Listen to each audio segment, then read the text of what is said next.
Bonjour tout le monde, merci beaucoup d'être venu là. Alors on a un petit temps de partage, j'espère que ce sera le plus riche possible et que ce sera surtout ce que vous avez besoin d'entendre, pas forcément ce que vous aimeriez entendre, mais ce que vous avez besoin d'entendre. Okay. Et puis si après il y a aussi un peu de retour, il y a des questions comme ça, c'est parfait, il y aura un partage riche. Très bien. Alors, j'ai dû faire un petit peu une décision au départ. Est-ce que je parle plutôt de mon parcours ou est-ce que je parle plutôt des conclusions ou un petit peu des expériences, ce que j'ai reçu de ces expériences? Et là, j'ai plutôt opté pour la deuxième option. Donc si vous avez plus de questions personnelles par rapport à mon parcours, on peut en parler après. De manière très brève, j'ai un parcours de scientifique. Je suis parti dans la physique. Pendant mes études, j'avais une connexion avec le monde spirituel qui est devenue de plus en plus croissante. Et puis après, c'est comme s'il y avait toujours un choix, on va dire, d'expérience de vie. Je vivais toujours un petit peu dans une autre réalité, dans le sens que j'étais avec des collègues, en train de faire des équations toute la journée. Et puis quand j'étais avec moi, j'étais plutôt ouvert à d'autres plans, à d'autres ressentis. Et puis ça s'est prolongé aussi dans la suite des études. Après, je suis parti en neurophysique. Là, j'ai étudié les états modifiés de conscience. Et je voulais essayer de créer un lien entre la vision scientifique des choses et puis la vision spirituelle que j'expérimentais déjà à ce moment-là, avec certains ressentis, avec mes lectures aussi. Et puis, j'ai travaillé sur des méditations profondes, donc des méditations induites par le monde spirituel, et puis aussi les rêves lucides. Donc un rêve lucide, c'est quand il y a notre conscience qui s'éveille dans le rêve, donc on a conscience qu'on est en train de rêver, mais on est toujours en train de rêver. Et ça, c'est un terreau très fertile, on va dire, pour se reprogrammer, pour se changer, pour manifester. En tout cas, si vous avez l'occasion de travailler un petit peu sur les rêves, je veux dire, allez-y, c'est vraiment magique, c'est vraiment un univers à part entière. Et si on arrive, je veux dire, c'est comme ça, si on arrive à s'éveiller dans les rêves, on arrivera aussi à s'éveiller dans notre vie réelle. Parce qu'au final, qu'est-ce qui fait la différence entre ce qu'on est là, ce qu'on est en train de vivre, et si vous êtes en train de rêver cette scène? Est-ce que vous pourriez me dire juste un paramètre qui fera la différence entre « Ah, là vous êtes en train de rêver » ou « Là vous êtes en train de vivre cette réalité » ? Et je vous mets au défi. Donc c'est un petit peu la cotation de Lao Tzu. Est-ce que je suis un homme en train de rêver d'être un papillon ou est-ce que je suis un papillon qui rêve d'être un homme? Donc c'est parce qu'il y a presque un suivi dans l'histoire qu'on peut dire ok, ça c'est ma vie et puis ça c'est pas la même chose, c'est le rêve. Mais au niveau de notre conscience, c'est pas important. En fait, quand on est en train de vivre un rêve, on a tous nos sens qui sont même exacerbés. Donc en fait, le ressenti qu'on a de la réalité dans un rêve est même beaucoup plus fort que ce qu'on a dans l'ici et maintenant. Donc on a cette connexion avec nous-mêmes, on a cette connexion aussi avec la source qu'on peut accéder, et on a aussi cette capacité de reprogrammation. Et j'ai envie de dire, c'est un petit peu comme ça que mon chemin vers le prana a commencé. Dans le sens qu'au travers des rêves, j'ai commencé à rencontrer certaines présences du monde spirituel. Alors au départ, je ne sais pas si c'était des projections de mon subconscient, si c'était juste les fruits de mon imagination, ou la résultante du dernier film que j'avais vu la semaine passée. Mais au fur et à mesure, il y avait des discours qui devenaient très intéressants. Il y avait des informations que je commençais à recevoir et qui m'aidaient aussi en fait on va dire, à fonctionner dans mon quotidien. Et puis il y a une étape clé, c'est quand j'ai réussi à mettre ces états-là aussi dans mes méditations. Parce que dans les rêves, je m'en souvenais peut-être pas toujours, ou j'avais juste peut-être un bout d'histoire, etc. Mais quand j'ai pu consciemment et à volonté accéder à ces états pour avoir un petit peu cette guidance intérieure, là, j'ai commencé à comprendre le monde de manière différente et commencer vraiment à être derrière le volant. On a vu ce matin un graphique qui était très intéressant, c'était un petit peu avec le triangle de Karpman, et puis il y avait un petit peu les blessures d'âme qui nous guident, donc on était plutôt en réaction. Et puis dès qu'on commence à avoir des stratégies pour commencer à se transformer, là on n'est plus juste une victime de notre expérience de vie, on commence à devenir vraiment acteur. Donc chacun, on va dire, a trouvé plein d'outils différents dans sa vie. Là l'idée c'est de savoir quels sont les outils qui vont vous porter le plus loin possible et pas avoir peur, on va dire, de travailler avec ces outils. Parce que tous les chemins mènent à Rome. Alors, bon, quand je dis Rome, c'est pas l'expression d'aller dans la religion avec le catholicisme et autres, mais tous les chemins mènent à Dieu, tous les chemins mènent à la source. Après, c'est justement la conscience que vous allez mettre dans ce que vous faites qui va faire une différence. Donc là, sur ce week-end-là, sur ce stage-là, on parle du prana. Donc le prana, c'est un chemin pour se connecter à plus grand. Mais j'ai une amie, elle travaille beaucoup avec la musique, elle est très inspirée avec sa musique et elle fait sa guérison au travers de sa musique. Et elle expanse sa conscience au travers de sa musique. Donc là, la question qu'on doit se poser, c'est est-ce que ce cheminement, c'est l'idéal pour moi à ce moment-là? Et si c'est un oui, alors qu'est-ce que je peux faire pour le garder étant idéal? Et essayer d'éviter, on va dire, de mettre des projections de mon ego pour garder cet outil, on va dire, le plus neutre et qui va garder un potentiel de transformation le plus riche possible. Parce que dès qu'on a un outil, on va tout de suite choisir comment on va utiliser cet outil. Et là, ce qui se passe, c'est qu'on est déjà plus transformé par le processus. Donc c'est l'image du potier et puis la poterie. Donc il y a l'expérience de la vie qui se passe aussi indépendamment de nous. Mais si on commence à être conscient, on va dire, à ce rythme, à cette expérience, en fait, on se laisse transformer par la vie. Donc on n'a jamais eu besoin de contrôler quoi que ce soit, ou même d'attendre sur qu'est-ce qui va se passer par la suite. Donc c'est cet acte, on va dire, de témoin de cette transformation qui est précieux, parce que c'est là où on va éviter de perdre l'énergie dans le processus de transformation. Et c'est un petit peu sur cet aspect-là que je vais diriger mon discours, c'est voir en fait quels sont les mécanismes qu'on peut activer et d'autres qu'on peut désactiver pour être efficace dans le processus. Je vais prendre juste un exemple. S'il y a quelque chose dans notre expérience de vie qui arrive avec un grand sourire ou une jolie demoiselle qui arrive avec un bouquet de fleurs, on va dire « Ah oui, bah c'est pour moi, d'accord, ok. » Donc on va accepter cette expérience.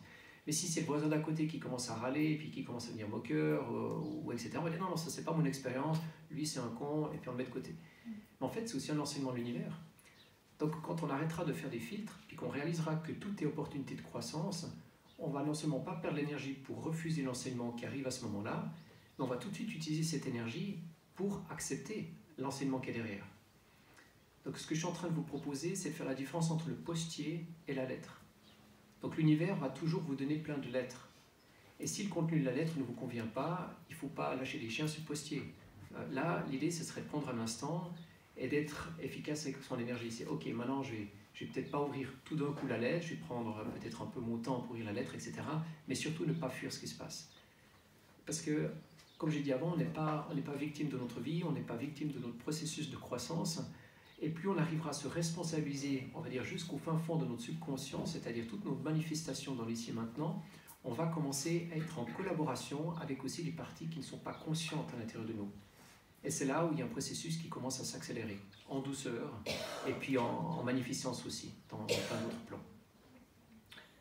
Alors, voilà, j'avais parlé un tout petit peu hier, lors de l'exercice de la méditation, sur la notion du mental. Alors, si on poserait la question, qu'est-ce que je verrais, on va dire, par rapport à la société occidentale, on va dire le plus grand malaise de la société occidentale, la première chose qui me viendrait, ce serait l'identification aux pensées. Alors, quand on va réaliser qu'on perd beaucoup d'énergie et beaucoup de notre attention par rapport à ça, et qui ne nous amène pas à l'étape d'après, on va tout de suite chercher un peu plus de sagesse et commencer à rediriger notre attention sur les choses qui font une différence. Et les choses qui font une différence, c'est tout ce qui est justement au-delà du mental.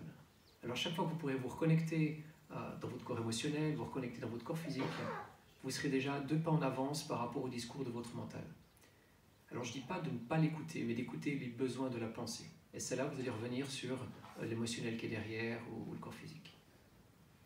Alors, la plupart du temps, les gens ils vont expérimenter leur corps émotionnel quand il y a quelque chose qui ne fonctionne pas, quand il y a quelque chose qui déborde de la cave ou de sous le tapis, et puis il y a quelque chose qui est désagréable qui est là. Et puis du coup, le premier réflexe, soit on referme la porte de la cave, on va chercher les clous, puis on va s'assurer qu'il n'y a rien qui va déborder de sous le tapis. Mais si on réalise en fait que notre capacité d'être dans l'instant présent, et pourquoi c'est intéressant d'être dans l'instant présent, c'est aussi là qu'il y a le bonheur qui nous attend, dépendra directement de notre accès avec le corps émotionnel. Mais ce qu'on peut aussi savoir, c'est qu'on peut choisir à quelle vitesse on va ouvrir la cave, et puis comment on va s'occuper de l'intérieur de la cave. Est-ce qu'on va y aller avec une petite bougie, est-ce qu'on va y aller avec le spot de lumière, à quelle vitesse, etc. Mais rien que le fait d'être dans le processus, on va dire, d'éclairage de sa cave, il y a tout de suite tous les signaux qui commencent à ralentir. Parce qu'au final, toutes les souffrances qu'on a dans notre quotidien, c'est toujours des enseignements qui sont là, qui sont en cours de route, et qu'on n'a pas porté notre attention. Donc dès on accepte d'être dans ce processus de transformation, il y a tous les signaux qui commencent à ralentir. Puis en fait, on réalise qu'on n'a plus besoin de forcer quoi que ce soit, et on peut juste accueillir avec la douceur. Donc là, on gagne beaucoup en efficacité dans cette transformation. Alors c'est ça aussi un petit peu la surprise de l'expérience de la vie, c'est qu'elle va toujours nous amener à des endroits qu'on ne s'attend pas. C'est comme si on était en train de regarder un film. Si dès le départ, après les 2 premières minutes, on connaît déjà le scénario final, ce serait très ennuyeux. Et on a besoin aussi de garder de l'attention par rapport à ce film. Donc c'est aussi normal qu'il y a plein de surprises. Mais plus on commence à grandir en conscience, plus on commence à sentir aussi un petit peu les courants qui sont sous-jacents. avant que ça déborde avec des pensées au niveau conscient ou des ressentis dans le corps, etc., on va commencer à sentir des élans. Ah ok, j'ai envie d'aller dans cette direction, j'ai peut-être besoin de travailler sur ces blessures d'âme, ok. Et puis au fur et à mesure, on peut aussi accueillir justement le postier et puis sa lettre. Voilà. Alors, par rapport au corps émotionnel, j'ai envie de rajouter quelque chose. D'avoir une connexion harmonieuse et privilégiée avec lui, c'est d'or. Alors peu importe où est-ce que vous voulez aller, que ce soit justement vers la direction du prana ou vers autre chose, moi j'ai envie de dire l'objectif de toute âme ici sur Terre, c'est de trouver le bonheur. Parce qu'à l'instant qu'on est dans ces fréquences, on est en harmonie, à l'interne avec l'extérieur. Et tous les chemins sont bons pour y arriver. Ouais. Très bien. Elle approuve. Alors, l'émotionnel, si je regarde, on va dire d'un regard un petit peu de bioénergie, c'est l'impact d'une pensée dans le corps physique. Donc on est en permanence en train d'envoyer des émissions autour de nous, comme une radio qui envoie des pensées. Alors il y a une partie consciente, il y a aussi tout plein de parties qui sont inconscientes. Mais le ressenti dans mon corps physique, cette émotion que je vais ressentir dans les siens maintenant, ça va tout de suite m'indiquer si je suis en harmonie ou en disharmonie avec ce qui se passe. Donc c'est un cadeau fantastique. On est venu sur Terre avec le libre arbitre, il n'y avait qu'un détecteur de savoir si je suis en train d'avancer sur mon chemin d'âme ou pas. Voilà. Et c'est direct, c'est instantané. Si je reprends juste les mots de Gandhi, Gandhi ne nous dit pas qu'on va être puni pour notre colère, on va être puni par notre colère. Donc une fois qu'on va plus loin dans ce ressenti-là, on va réaliser que mon expérience, c'est pas juste mon expérience, c'est l'expérience commune de tout le monde. Puis après, si on va plus loin, on va réaliser qu'on est tous interconnectés, mais pas juste de manière philosophique, mais vraiment de manière énergétique. Donc l'image qui me vient, c'est comme si on réalise qu'on est un seul organisme et puis qu'il y a deux orteils qui discutent ensemble. Donc on aura l'impression qu'il y a deux individualités qui sont complètement séparées. Puis au final, quand on arrive à comprendre les autres, d'être sans jugement, en fait, on accepte aussi d'autres parties de nous. Si je fais une petite métaphore avec l'expérience du rêve, on peut dire que tout ça, c'est des projections de mon subconscient ou justement de ma nature spirituelle. Donc une fois qu'on commence à grandir cette expérience, puis qu'on réalise qu'il y a tout qui est collaboration, et puis qu'il y a tout moi autour de moi, sans expérience de l'ego là derrière, mais que je suis l'expérience plus large du vivant, autant les végétaux, les animaux que le vivant, il n'y a plus de volonté de vouloir se séparer. Au départ, j'avais dit, ok, comment je vais réagir par rapport à la lettre du postier? Est-ce que je vais perdre l'énergie pour essayer de fuir le postier? Au contraire, je vais faire des efforts pour l'accueillir et apprendre ce que j'ai à apprendre. Parce que l'univers, il ne va pas lâcher la grappe, dans le sens que s'il y a un enseignement que j'ai envie de refuser, au prochain contrôle, il va revenir. Et il va revenir toujours plus fort. Parce que l'univers, on pourrait imaginer que c'est comme un miroir. Donc je suis face à un miroir et ce reflet va toujours me projeter le qu'est-ce que je manifeste. Alors comme j'ai dit au départ, il y a une partie consciente et il y a toute une partie inconsciente. Alors ces 2-3 derniers jours, on a beaucoup parlé aussi de mémoire, l'arbre généalogique, ça peut être des mémoires de lieux, ça peut être des égrégores associés à des religions, des pays, etc. Donc il y a plein d'acteurs, on va dire, qui sont sous-jacents et qu'on va devoir conscientiser pour s'en libérer. Voilà. Donc pour moi, tous les processus qui nous amènent à plonger dans notre subconscient, à se connecter avec notre émotionnel, c'est des voies royales en fait pour se reconnecter à vraiment pleinement le qui on est. Et juste le fait de faire ça va de manière naturelle vous rapprocher du prana. Et c'est là où j'en arrive avec le concept que je vous propose. Alors évidemment, vous le prenez si ça fait du sens pour vous, mais notre corps spirituel, c'est cette partie infinie de nous, qui est omnisciente, qui est omniprésente, et qui a un accès à l'amour inconditionnel en permanence. Le seul facteur limitant ici, c'est le facteur que j'ai de récupérer cette énergie dans mes cellules. Et la transition, elle se fait au travers du corps mental et du corps émotionnel. Donc si j'arrive à me libérer de mes pensées, si j'arrive à nettoyer mon corps émotionnel, la porte elle est grande ouverte. C'est comme si mon corps spirituel pouvait déjà prendre le rôle principal, on va dire, de mon incarnation. Voilà. Alors évidemment, il y a aussi tout un travail au niveau des tissus du corps. Là, on a toute une bibliothèque aussi à travailler. Et pas seulement de notre temps d'incarnation. On a soit d'autres incarnations, soit des mémoires partagées associées à ça, soit aussi les mémoires ataviques de l'expérience du vivant sur Terre. Donc quand on va aller assez loin avec notre conscience pour voir ce qui se passe dans les cellules, on va retourner vraiment sur le début de l'expérience de la vie et nettoyer des expériences de mort, de famine, de soif, etc. etc. Voilà. Alors, si on regarde un tout petit peu la direction ces 2 derniers jours que j'ai entendu, c'est comme s'il y avait un petit peu 2 polarités. On parle du prana, on parle de l'expérience du prana, et puis on parle aussi un petit peu le qu'est-ce qui est arrivé et le processus. Et tout le monde a été très, très authentique, très humble à dire justement, mais c'était pas du jour au lendemain, c'était un processus de transformation, un processus de guérison. Alors, pour la suite peut-être du partage, moi ce que je vais vous proposer, c'est d'essayer de savoir qu'est-ce que vous pouvez faire en fait pour améliorer votre processus.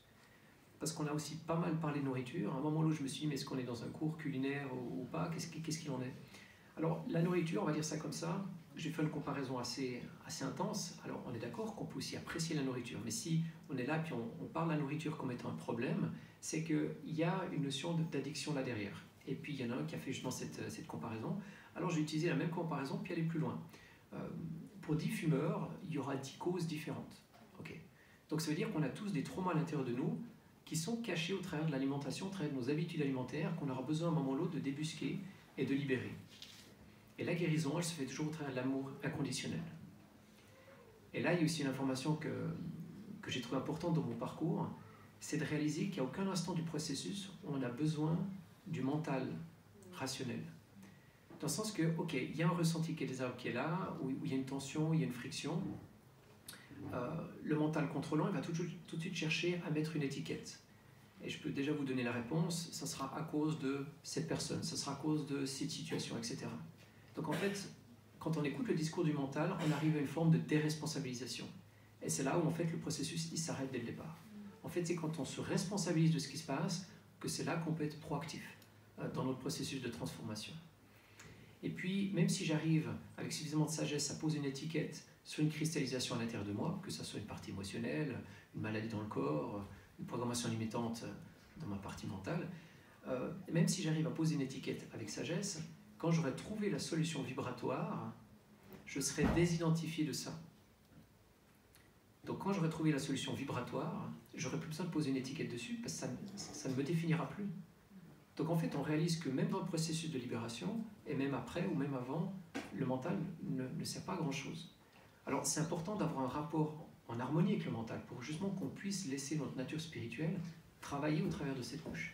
Parce que si on n'est pas en collaboration avec notre mental, c'est lui qui va faire les freins et qui va empêcher justement notre nature spirituelle de déborder, on va dire, l'expérience du mental et de prendre sa place pleinement. Parce qu'au final, c'est ça la clé du bonheur. Alors pour moi, le prana, c'est une expérience fantastique pour être conscient de, on va dire, cette spiritualisation de nos cellules. Donc vraiment le monde spirituel qui vient vivre ici et maintenant au travers de nos cellules. Donc c'est pas je quitte mon incarnation et je vais rejoindre le monde spirituel, c'est vraiment je l'invite et le plus possible. Donc l'instant présent va commencer à s'allonger au fur et à mesure de mes journées. Voilà. Donc si on réalise que c'est pas le mental la clé, on réalise aussi que l'émotionnel c'est une conséquence du mental dans le corps. Donc en fait, on peut aussi être connecté au corps émotionnel sans forcément s'arrêter à l'identification de cette émotion. Alors là, je ferai une distinction que j'ai aussi faite hier, c'est que dans le corps émotionnel, il y a deux choses. Il y a les émotions et les sentiments. Les émotions, ça vient du latin de ex movere, ça veut dire bouger hors de. Donc à chaque fois que je suis hors de mon axe, je suis victime de peur, de colère ou de tristesse. Voilà. Toute l'expérience de l'ego de l'humanité peut se résumer avec ces trois modalités. Mais il y a aussi, une fois qu'on a nettoyé ces émotions, des sentiments qui font partie vraiment de notre nature spirituelle, qui sont, on va dire, des acquis depuis le premier jour de notre naissance, donc des sentiments de sérénité, de confiance, de plénitude, de gratitude, de joie. Donc c'est vraiment là, en nous, et on a juste besoin de réaliser que ces émotions surface, c'est pas nous. Après, cette réalisation, ça se fait pas au niveau du mental, ça se fait pas non plus au niveau du corps émotionnel. Ça se fait justement au niveau cellulaire. C'est quand j'aurai réussi à mettre cet amour inconditionnel de mon corps spirituel dans mes cellules que, paf, il y aura un changement de paradigme. Alors, dans le contexte thérapeutique, je suis thérapeute de profession, j'ai l'habitude de remonter un petit peu le fil de l'information. Donc il y a quelqu'un qui va venir pour peut-être un problème physique, donc un symptôme observable, et puis la question c'est comment je peux faire pour guérir. Alors, de mettre des clés de compréhension, ça peut aider pour libérer, pour que tous les corps puissent commencer à collaborer ensemble. Donc cette notion d'esprit d'équipe avec les différents corps qui nous composent, elle est aussi très importante. Alors pas que ce soit le mental qui a toujours, on va dire, le micro, et puis qu'il soit un petit peu un dictateur vis-à-vis du corps émotionnel ou du corps physique, mais qui est vraiment un travail d'équipe. Et puis que, j'ai envie de dire, les autres corps, à un moment ou l'autre, vont soutenir le travail du corps spirituel. Et là, il y a toute une harmonie qui s'installe à l'intérieur. Alors, Si on remonte un tout petit peu le fil de l'information, pour quelqu'un qui pourrait avoir mal au genou, par exemple, on pourrait réaliser qu'il y a peut-être de la colère là derrière. Puis après, si on remonte un petit peu plus loin, on peut remonter dans le temps et dire, ok, ben ça c'est peut-être une expérience, une tension qui s'est créée quand la personne avait une quinzaine d'années. Ah, puis ok, bah, c'était peut-être lié avec la figure paternelle, ok, puis après on peut remonter vers les programmations limitantes, ok, tu as l'impression que tu n'étais pas l'auteur, ou tu devais t'oublier, on va dire, pour être dans un regard bienveillant de la figure paternelle, etc. etc. Et une fois qu'il y a cette clé de compréhension qui arrive, bah, il y aura le chemin de l'information qui va commencer à diffuser, du corps spirituel jusqu'au niveau cellulaire. Alors là, on peut le faire comme je viens de le faire, de manière très consciente, mais on peut juste aussi glisser dans l'amour inconditionnel et laisser faire le travail. Et au départ, je vous ai dit, j'ai envie de vous parler d'efficacité.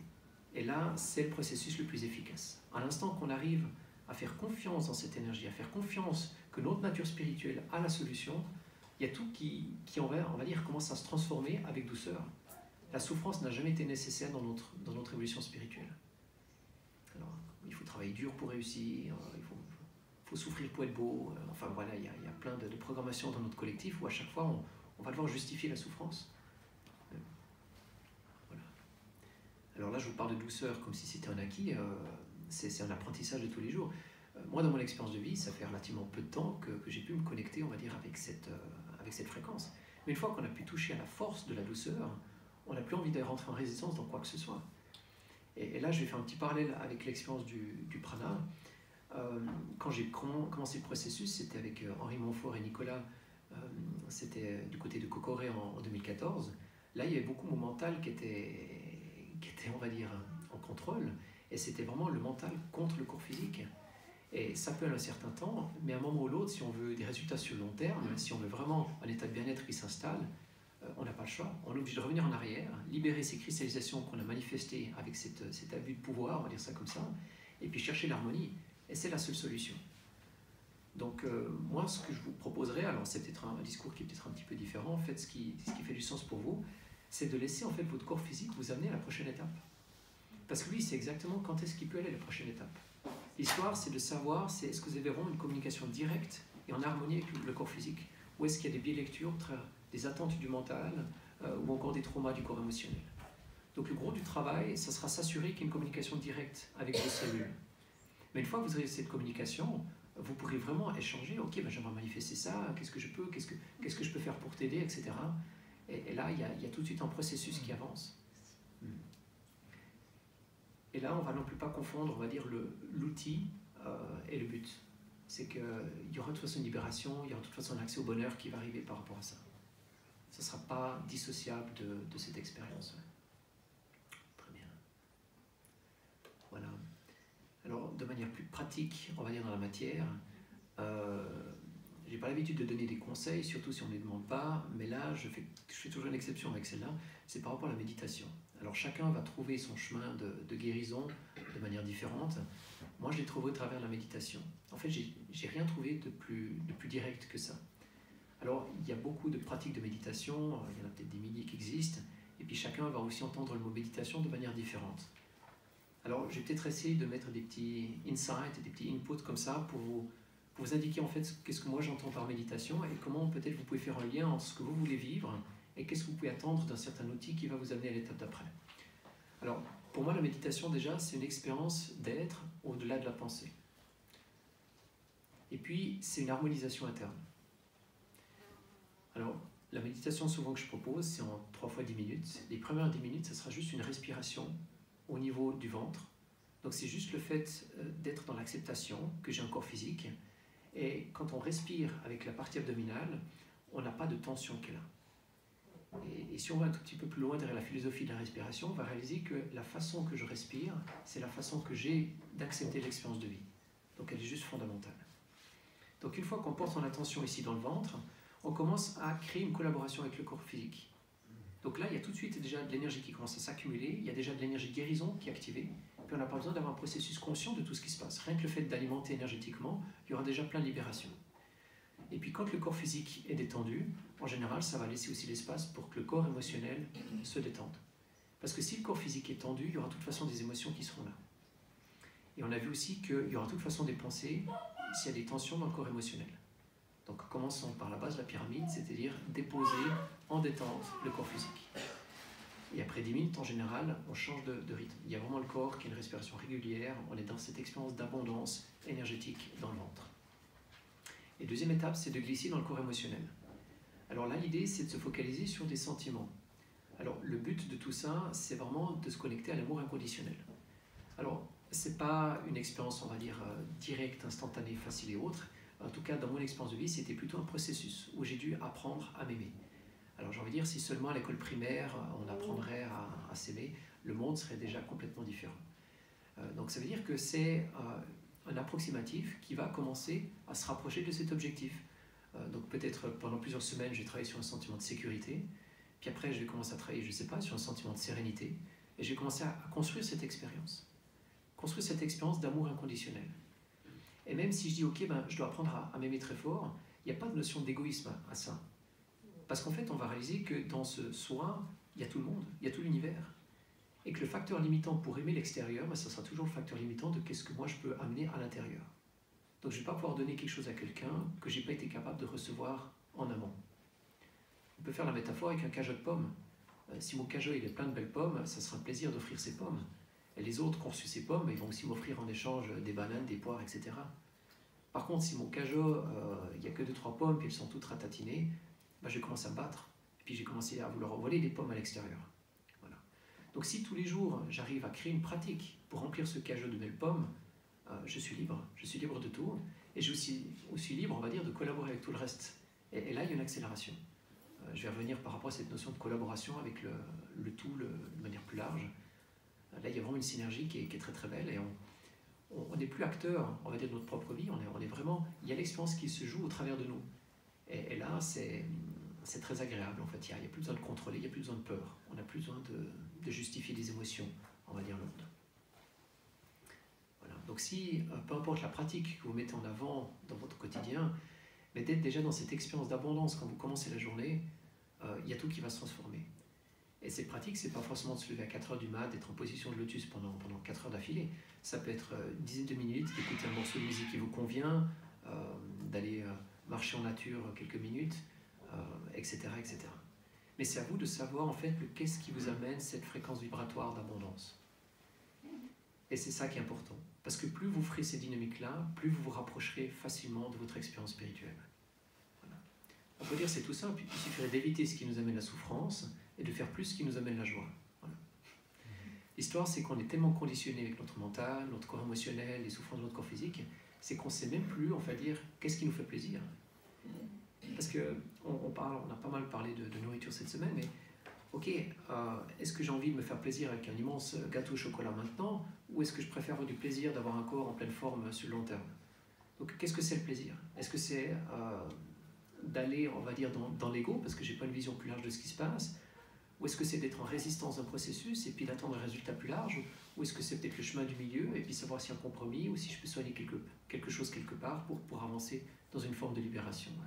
Donc c'est très subtil de savoir en fait qu'est-ce qui nous amène le bonheur. Alors il y a quelques mois en arrière, j'avais vu un documentaire, c'était sur des millionnaires, et puis c'était une petite vidéo, même pas 5-10 minutes, et la question c'était comment ces millionnaires dépensent leur argent pour accéder au bonheur. Puis en fait, c'était juste une vidéo, c'était juste ridicule parce qu'on voyait qu'ils n'avaient aucune idée de qu'est-ce qui leur amenait le bonheur. Alors ils avaient plein d'a priori, je vais m'acheter un yacht, je vais faire une croisière pendant 6 mois. Okay. Puis après quoi, en fait, ils réalisaient que c'était toujours la même case départ et puis qu'ils n'avaient pas ce qu'ils cherchaient. Parce qu'ils ne se connaissaient pas.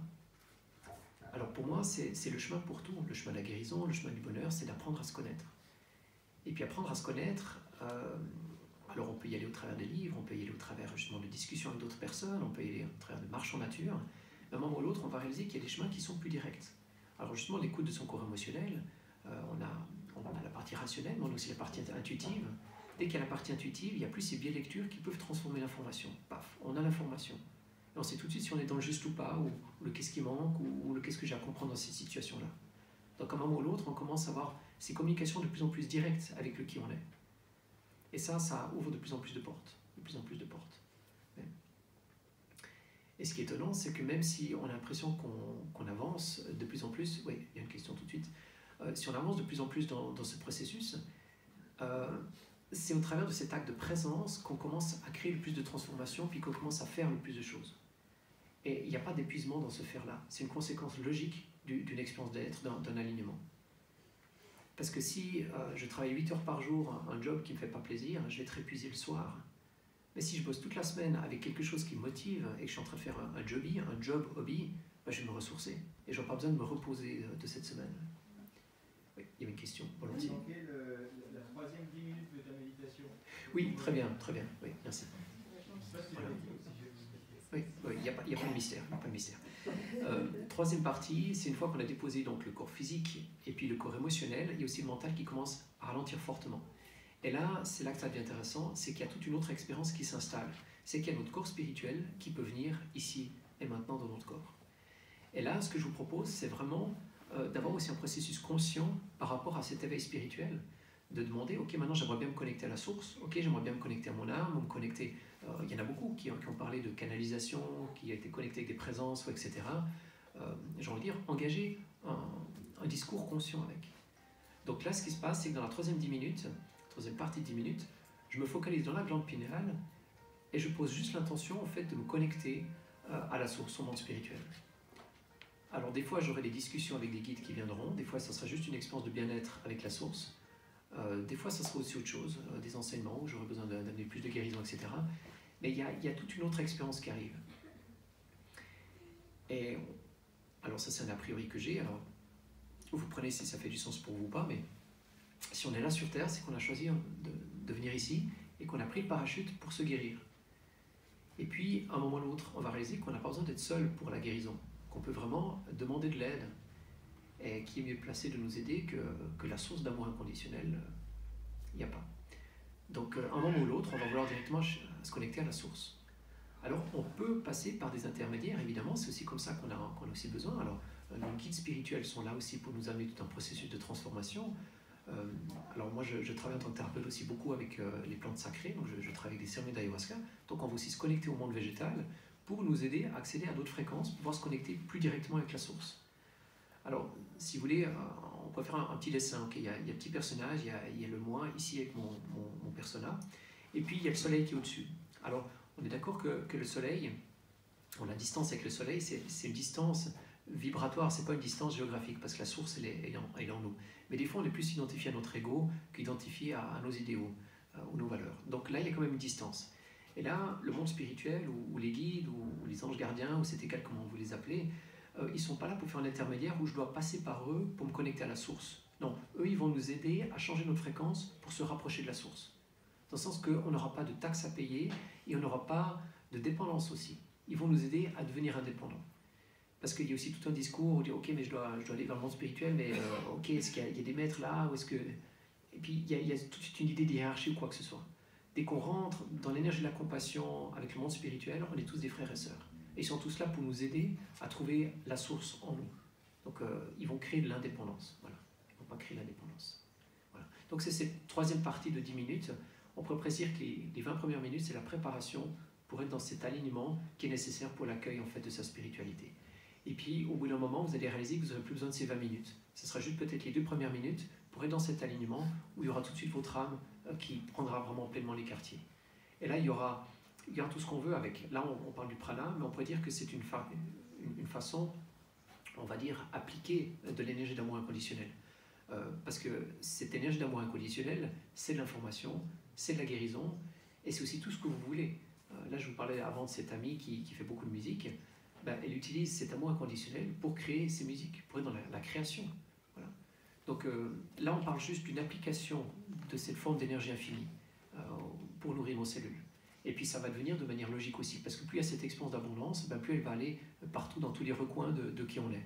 Et de manière naturelle, il y aura les cellules qui auront suffisamment d'énergie. Voilà. Voilà, il y a une autre question, à un moment ou l'autre, il y a quelqu'un qui a levé la main, c'est Gilles? Non? Ok. Alors je vais continuer. Là je vous ai parlé un petit peu de la méditation. Si je reviens un petit peu avec l'expérience du prana, dans mon cheminement, j'ai envie de dire, j'ai plutôt essayé de garder un contexte idéal pour que lui me rattrape. Dans le sens que j'ai pas voulu compter les calories ou regarder ce que je mange ou quoi que ce soit. J'ai laissé en fait la connexion directe avec mon corps et puis me dire justement qu'est-ce que lui il avait besoin. Et puis des fois, je sentais qu'il y avait aussi peut-être l'alimentation qui était émotionnelle. Alors ok, ben, j'allais peut-être tout de suite me poser en méditation pour transmettre une partie de l'information. Alors peut-être que j'arrive à faire tout le job, puis c'était bon, puis des fois j'y arrivais pas, et puis du coup j'allais de manière calme aussi vers l'alimentation. Donc en fait, il y a l'objectif qu'on essaie d'atteindre, et puis il y a le qu'est-ce qui se passe dans l'ici et maintenant. Et on ne doit pas faire un compromis de l'un vers l'autre ou quoi que ce soit. On doit essayer d'être intègre en fait dans notre cheminement à chaque pas. Voilà. Voilà, il y a un sage qui disait la prière c'est la moitié du chemin pour aller vers Dieu, et puis le jeûne c'est le 100% du chemin. Parce que par exemple quelqu'un qui n'a pas l'habitude de faire un jeûne, si on lui enlève son déjeuner, il y aura tout de suite beaucoup de choses qui vont venir en surface. Ouais. Parce que dès tout petit, on a une connexion avec une compensation émotionnelle qui est très forte. Dès que le bébé il pleure, il y a tout de suite la maman qui arrive pour lui donner du lait. Donc en fait, il y a tout un réapprentissage qui doit être fait, de dissocier entre les besoins du corps émotionnel et les besoins du corps physique. Alors, je peux aussi profiter de faire une petite excursion par rapport aux autres types de faim. Il y en a tout plein, mais par exemple, il y a une faim que j'appellerais plutôt électrique, dans le sens que si on consomme du sucre ou du sel, il y aura une réaction dans le cerveau qui va être similaire à si on prend de la drogue. Donc en fait, quand on va choisir dans le magasin certains aliments, on ne va pas choisir ces aliments par rapport aux besoins du corps physique, on va choisir ces aliments par rapport aux réactions électriques dans notre cerveau. Ah ouais, ça c'était cool, d'accord, je vais prendre. Par exemple, si on s'arrête dans une station essence, si on enlève tout ce qui est alcoolique, salé, sucré, il n'y a plus rien. Il n'y a plus rien. Donc il n'y a pas de nourriture en fait. Ouais. Alors ça c'est une faim électrique. Il y a des gens qui ont une faim, on va dire, temporelle. Dans le sens, là je viens de Suisse, donc le bon petit Suisse, à 12h15, c'est l'heure du repas. Voilà. Il y a le petit coucou qui sort, l'horloge qui sonne, c'est l'heure du repas. Donc là ils ne vont même pas se poser la question s'ils ont faim ou pas. C'est l'heure de manger et ils vont manger. Voilà. Après, il y a une faim, j'aurais dire, volumique, dans le sens qu'il y a des gens qui auront l'impression qu'ils auront assez mangé quand ils auront l'estomac plein. Et ça, c'est leur facteur. Donc, peu importe ce qu'ils vont manger, c'est jusqu'à ce que la panse commence gentiment à pousser sur les autres organes. Voilà. Donc, une fois qu'on a commencé à comprendre un tout petit peu le pourquoi je vais vers ça, et quels sont les acteurs qui sont derrière, je commence petit à petit à m'en libérer, en fait. Voilà.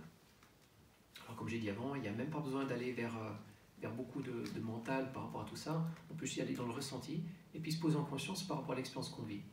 Et si on arrive à accéder à ces 10 dernières minutes de méditation, il y a le travail qui va se faire. Donc ça, c'est aussi quelque chose qu'on peut faire. C'est en début de méditation, poser une intention. Ok, j'ai envie de libérer ça. Et puis après, je fais mes 30 minutes, c'est 3 fois 10 minutes. Et il y a l'énergie qui va passer au travers de tous les corps pour libérer cette information.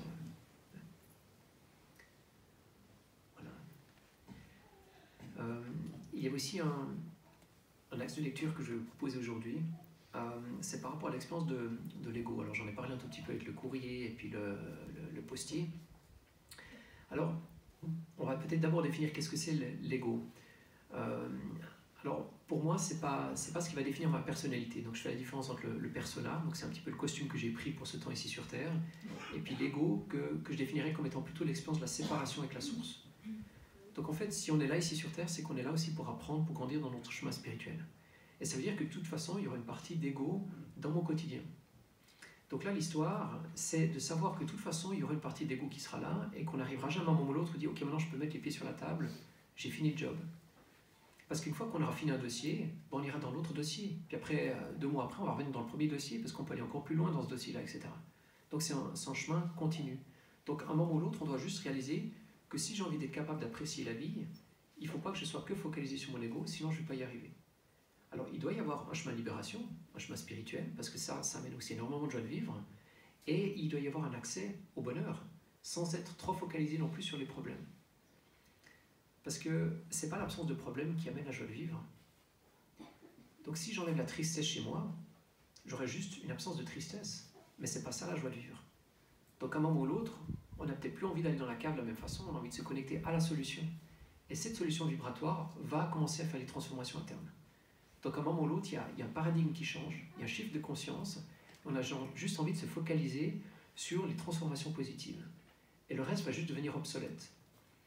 Alors si je prends juste les mots de Mère Teresa, elle nous dit, mais si vous faites une manifestation contre la guerre, je ne viendrai pas. Par contre, si vous faites une manifestation pour la paix, je viendrai. Donc en fait, si je reviens avec cette notion d'efficacité, sachez où est-ce que vous mettez votre conscience, parce qu'au travers de ça, vous commencerez à devenir extrêmement efficace. Qu'est-ce que j'ai envie de manifester sur le long terme? Et vous allez réaliser que juste en vous focalisant là-dessus, vous allez rendre obsolète tout ce qui n'est pas associé à ça. Et vous n'aurez même pas besoin d'aller avec la tenue du spéléologue dans la cave, avec la pioche, et puis commencer à travailler dur là-dedans. Parce qu'on a entendu, il y a beaucoup de personnes que ça fait des décades et des décades qui travaillent sur eux-mêmes. Donc on n'aurait jamais fini.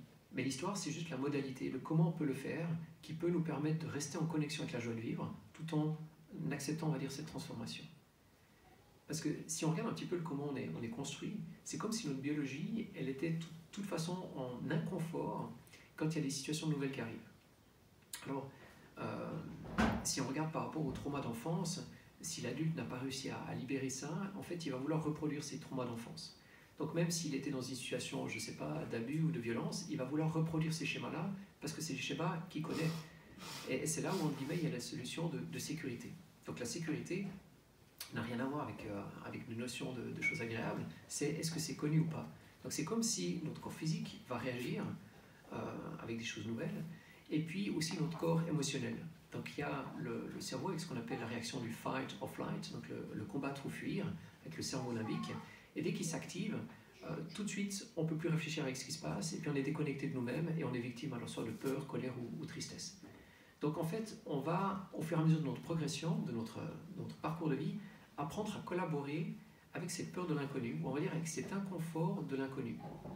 Et quand on commence à être à l'aise avec ça, on n'a plus de résistance, parce qu'on réalise qu'au final, la vie, à chaque instant, collabore avec nous. On n'a jamais été ici, on va dire, dans notre corps ou sur Terre, dans un piège. On va dire, on est aimé par toute l'expérience de la vie, et il y a tout qui, on va dire, crée un contexte idéal pour notre progression. C'est que des opportunités.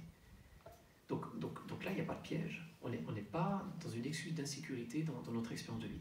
Mais évidemment, ce n'est pas juste un discours mental, on doit être capable de diffuser cette information au travers du corps émotionnel et de le goûter au niveau cellulaire. Puis après là, il y a cette ouverture. Puis après, on n'a plus peur de l'inconnu.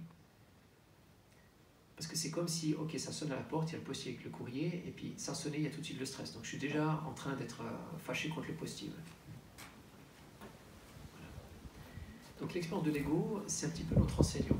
Donc c'est important de savoir collaborer avec lui, pour qu'on puisse tout de suite s'intéresser à l'enseignement et oublier un petit peu la modalité, la forme. Voilà. Et puis notre mental, comme j'ai dit avant, je ne veux surtout pas que vous en fassiez un adversaire. Au contraire, que vous sachiez comment collaborer avec. Donc moi, ce que je vous proposerais, ce serait peut-être pas d'écouter les pensées, mais d'écouter le besoin de la pensée. Et puis la même chose avec l'émotionnel. Pas de vous identifier à l'émotion qui est en train d'être expérimentée dans le corps maintenant, donc c'est une information qui est en train de traverser, mais d'écouter peut-être le besoin qui est derrière. Et quand je dis écouter, c'est pas d'écouter avec votre partie mentale, c'est d'écouter avec votre compassion. Parce que ce sera toujours là la clé de la résolution du problème, en fait, de l'acceptation de l'apprentissage. Alors, pour gagner en efficacité, vous n'allez même pas vous poser de questions, vous n'avez qu'à juste glisser dans l'amour inconditionnel. Et là, vous serez la solution. Voilà.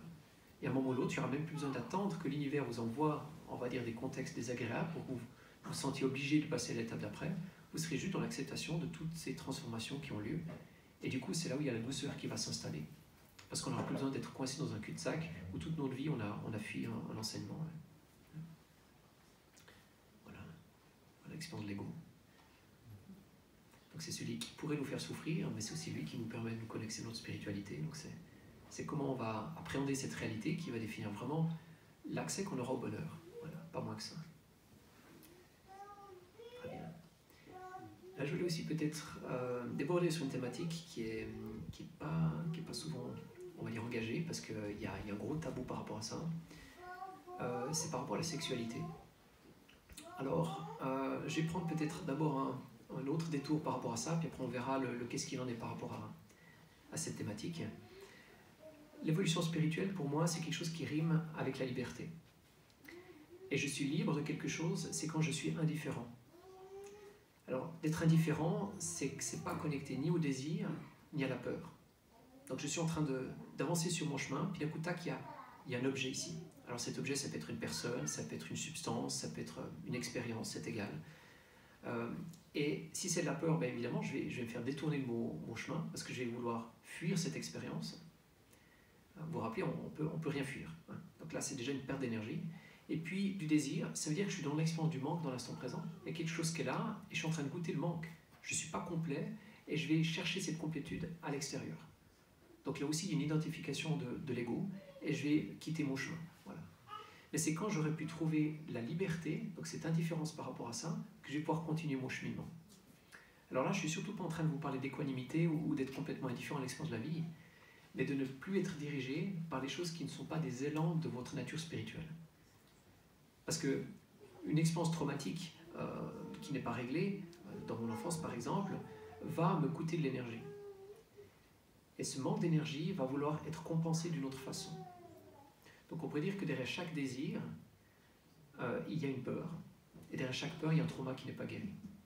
Alors je fais la différence entre un plaisir et un désir. Un plaisir, c'est une expérience d'abondance que j'ai dans l'instant présent. Un désir, c'est quelque chose que je n'ai pas dans l'instant présent et je suis en train de souffrir de son absence. Voilà. Et puis, à chaque fois qu'il y a des désirs, c'est qu'il y a une déperdition d'énergie quelque part.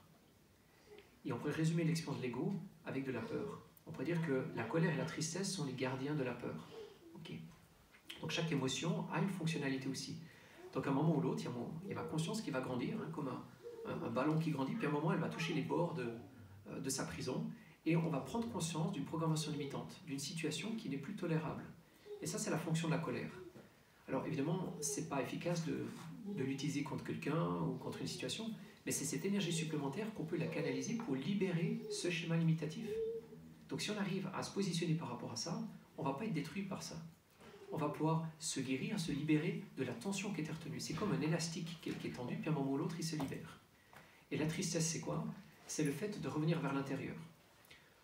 Donc en fait, on va ramener notre énergie vers l'intérieur pour s'occuper de soi. On ne va plus pouvoir être capable de faire beaucoup de choses. Il y aura peut-être beaucoup besoin de sommeil, il y aura peut-être beaucoup besoin de s'écouter quand il y a la tristesse qui est là. Et c'est justement ce retour vers l'intérieur. Et puis derrière la peur, c'est là où il y a la dernière étape de l'ego, c'est la désidentification de quelque chose. J'ai cru que j'étais ça, et l'instant d'après, je réalise que je n'étais pas ça. Alors ça peut être sur tous les plans, mais dès qu'on arrive à trouver une thématique qui nous fait souffrir, puis on arrive à trouver la peur qui est derrière, on est déjà, on va dire, peut-être aux 3/4 du cheminement pour s'en libérer. Parce que si on n'avait pas pu mener notre conscience jusqu'à cet endroit-là, c'est qu'il y avait justement plein de biais de lecture qui nous empêchaient d'arriver à, on va dire, au noyau du problème. C'est comme un oignon, on enlève les couches les unes après les autres, puis on arrive sur la programmation limitante. Et la programmation limitante, c'est toujours basé sur la peur. Alors des exemples, par exemple, il y a mon père, il y a quelques années en arrière, il est parti à la retraite, il était, on va dire, très zélé toute sa vie avec son boulot, et il était beaucoup identifié avec sa profession.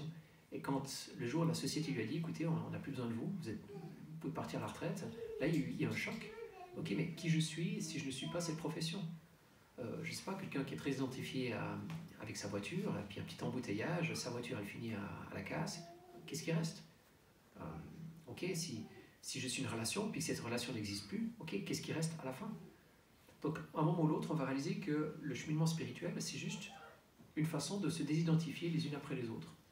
Alors, on peut avoir des fonctionnalités, on peut être un frère, on peut être un père, on peut être un fils, etc.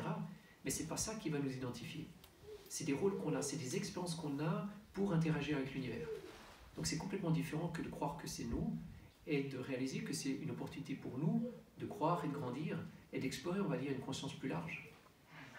Donc soit je suis riche de toutes ces étiquettes, parce que j'ai réussi à les transcender, soit je suis prisonnier de toutes ces étiquettes. Voilà. Par exemple, mon boulot de thérapeute, est-ce que je suis prisonnier de ça parce que je suis identifié à ça, ou au contraire, c'est une façon que j'ai de m'exprimer au travers de ce métier. Voilà. Donc à chaque fois qu'on va poser un mot sur quelque chose, est-ce que c'est un mot qui nous libère, ou est-ce que c'est quelque chose qui nous enferme? Voilà. Alors, les mots, c'est fort, c'est la façon qu'on a de manifester notre réalité. C'est pour ça que je vous propose d'être très attentif donc ça vient un petit peu la thématique de l'ego, c'est vraiment d'écouter en fait comment vous interagissez avec vous et avec l'univers. Parce que l'univers, il vous écoute à chaque instant. N'oubliez pas, c'est ce miroir, il va toujours vous donner raison, alors que ce soit pour le meilleur ou pour le pire. Donc que ce soit pour la maladie ou pour des expériences praniques. Donc il va vous donner raison. Donc cette expérience, elle est très particulière ici sur Terre, c'est qu'on a ce libre arbitre qui va jusqu'au point où on peut même oublier notre propre nature spirituelle. Voilà. Alors je ne vais pas revenir trop dans l'histoire de l'humanité où il y a eu tout un oubli au niveau du collectif, puis là on est en train de revenir un petit peu vers nos origines, vers ces fréquences vibratoires. Mais à un moment ou l'autre, on va vouloir être très correct avec le comment on se parle et puis comment on interagit avec l'univers parce qu'on va réaliser qu'on est l'univers. Donc déjà, de poser un jugement vers quelqu'un, ça fait pas de sens. C'est comme si je me jugeais moi-même. D'être en compétition avec quelqu'un, ça fait pas de sens. Je suis en compétition avec moi-même. Donc, il y a vraiment un shift qui arrive. Et puis quand il y a ce shift qui est là, on réalise qu'il n'y a que des opportunités de croissance. Et puis après, c'est là où est-ce qu'on va poser notre conscience. Est-ce que j'ai envie de déployer ma conscience peut-être dans la musique, dans la peinture, justement dans le prana, etc. Puis on va sentir que chacun va peut-être réagir avec ces phénomènes de résonance de manière différente. Peut-être qu'à un moment ou l'autre de notre parcours de vie, on va être intéressé par ça, et puis l'étape après, ça sera par autre chose. Et j'ai envie de dire, c'est là que c'est important de suivre ces élans. Parce qu'on n'est pas censé faire la même chose toute notre vie. On est censé se transformer. On est la transformation. Donc suivre ces élans sont très importants. Après, comme j'ai dit que l'ego, des fois il y a des élans qui sont basés sur l'ego. Donc dès que vous avez l'intention de faire quelque chose, j'aurais envie de dire, posez-vous la question. Est-ce qu'il y a des peurs quelque part? Est-ce qu'il y a des désirs quelque part? Et faites le nettoyage. Et ça, on pourrait directement aussi l'appliquer par rapport au prana, au processus pranique. Est-ce que j'ai envie d'être pranique parce que j'aurai droit à mon public?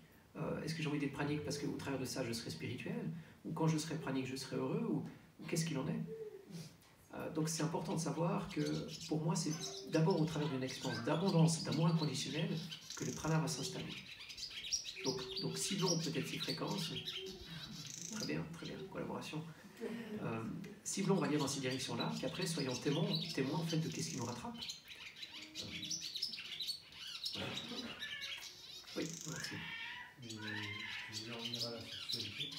Oui, voilà. Très bien, merci. Alors, je vous ai parlé un tout petit peu de cette notion de désir et de peur, et on va réaliser qu'en fait, c'est fondamental aussi dans notre gestion de l'énergie. Parce que, comme j'ai dit, il y a le corps spirituel, puis l'histoire, c'est quelle sera la quantité d'énergie que je vais être capable d'amener jusqu'au niveau cellulaire. Et s'il y a beaucoup de peur ou de désir dans le processus, il y a ces énergies qui vont être redirigées. Et puis, la sexualité, j'ai envie de dire, c'est presque ce qui fait tourner le monde actuel. Donc, les sociétés occidentales, le consumérisme à l'heure actuelle, si on regarde un petit peu les énergies, c'est souvent basé sur une frustration sexuelle. Alors c'est un petit peu freudien ce que je suis en train de vous dire, ou un petit peu brusque, mais essayez de remonter un petit peu l'origine, et on va réaliser que dès qu'il y a une expérience d'abondance par rapport à ça, il y a tout de suite un autre regard en fait sur des appétits qui peuvent être matériels, d'avoir une grosse voiture, d'avoir beaucoup d'argent, d'avoir du pouvoir, d'avoir etc. Donc moi ce que je vous propose, c'est de réaliser que la sexualité souvent c'est une recherche de complémentarité dans le corps physique. Mais c'est pas parce que j'ai un genre dans mon corps physique que je peux pas accéder à cette expérience d'unité aussi dans mon corps physique. Alors déjà au niveau spirituel, on n'a pas de genre. Mais si on arrive à trouver cette polarité entre l'énergie yang et l'énergie yin à l'intérieur de soi, on est déjà complet dans notre corps physique. Alors, ce qu'on entend derrière le masculin sacré ou le féminin sacré, on pourrait peut-être le connecter avec le yin ou le yang. Mais qu'on soit d'accord, on doit tous être capable de maîtriser, on va dire, notre action et aussi notre repos. Alors je vais prendre une petite histoire, c'est il y a quelques années en arrière, il y avait un festival pranique du côté, pardon, de... je suis en train de canaliser, pranique du côté de l'Inde. Il y a Christiana qui avait organisé ça il y a peut-être 5 ou 6 ans en arrière. Et puis il y avait Prahlad Jani qui était là dans la conférence. Alors Prahlad Jani, il apparaît aussi dans le documentaire avec Lumière. Alors c'est un Indien qui a eu une vision à l'âge de 7 ans de trois divinités de l'Inde. Puis les trois sont venus lui dire, écoute, tu n'auras plus besoin de boire ou de manger dans ton expérience de vie. Puis les trois divinités sont venues poser un doigt sur ses lèvres. Puis depuis ce moment-là, il n'a plus réussi à boire ou à manger, donc il y avait son corps qui rejetait tout ce qui était nourriture. Et puis ses petits camarades d'école, parce qu'à cette époque-là, il avait 7 ans quand il a eu cette expérience, ils ont essayé de le forcer à boire, à manger, etc. Puis après, ils ont eu quelque chose de particulier, puis après, ça commençait à faire un petit peu de bruit au travers de sa communauté. Et puis après, il était considéré comme un saint homme, et puis il était un petit peu exilé de son village. Donc ils lui ont construit, on va dire, une maison d'ermite un petit peu plus loin sur la colline. Alors qu'au départ, j'ai l'impression que c'était quelqu'un de très social, et qu'il voulait vivre l'expérience de l'humanité, mais par son expérience, il était un petit peu exilé. Et puis chaque année, il y a une procession, il y a une fête en son nom, et il va redescendre au village, il y a tout le village qui lui fait la fête, etc. Et c'est là où il peut se connecter, on va dire, au vivant. Je voulais parler de lui, c'était par rapport à justement cette polarité entre le yang et le yin. Alors, dans ce festival, à un moment ou l'autre, il était assis sur la chaise, puis il était juste en train de regarder la salle qui était là. Et il y avait une telle conscience derrière ce regard, même si nous on était beaucoup plus nombreux que lui, c'était lui qui nous regardait, c'était pas l'inverse. Et ce qui était fascinant, c'est qu'il était parfaitement immobile, il était là, il y avait juste ses yeux qui scannaient la foule, Et tout le reste était parfaitement calme. Et puis à 2 moments, il a dû se lever de sa chaise pour aller ailleurs, mais c'était juste un bond et il était 10 mètres plus loin.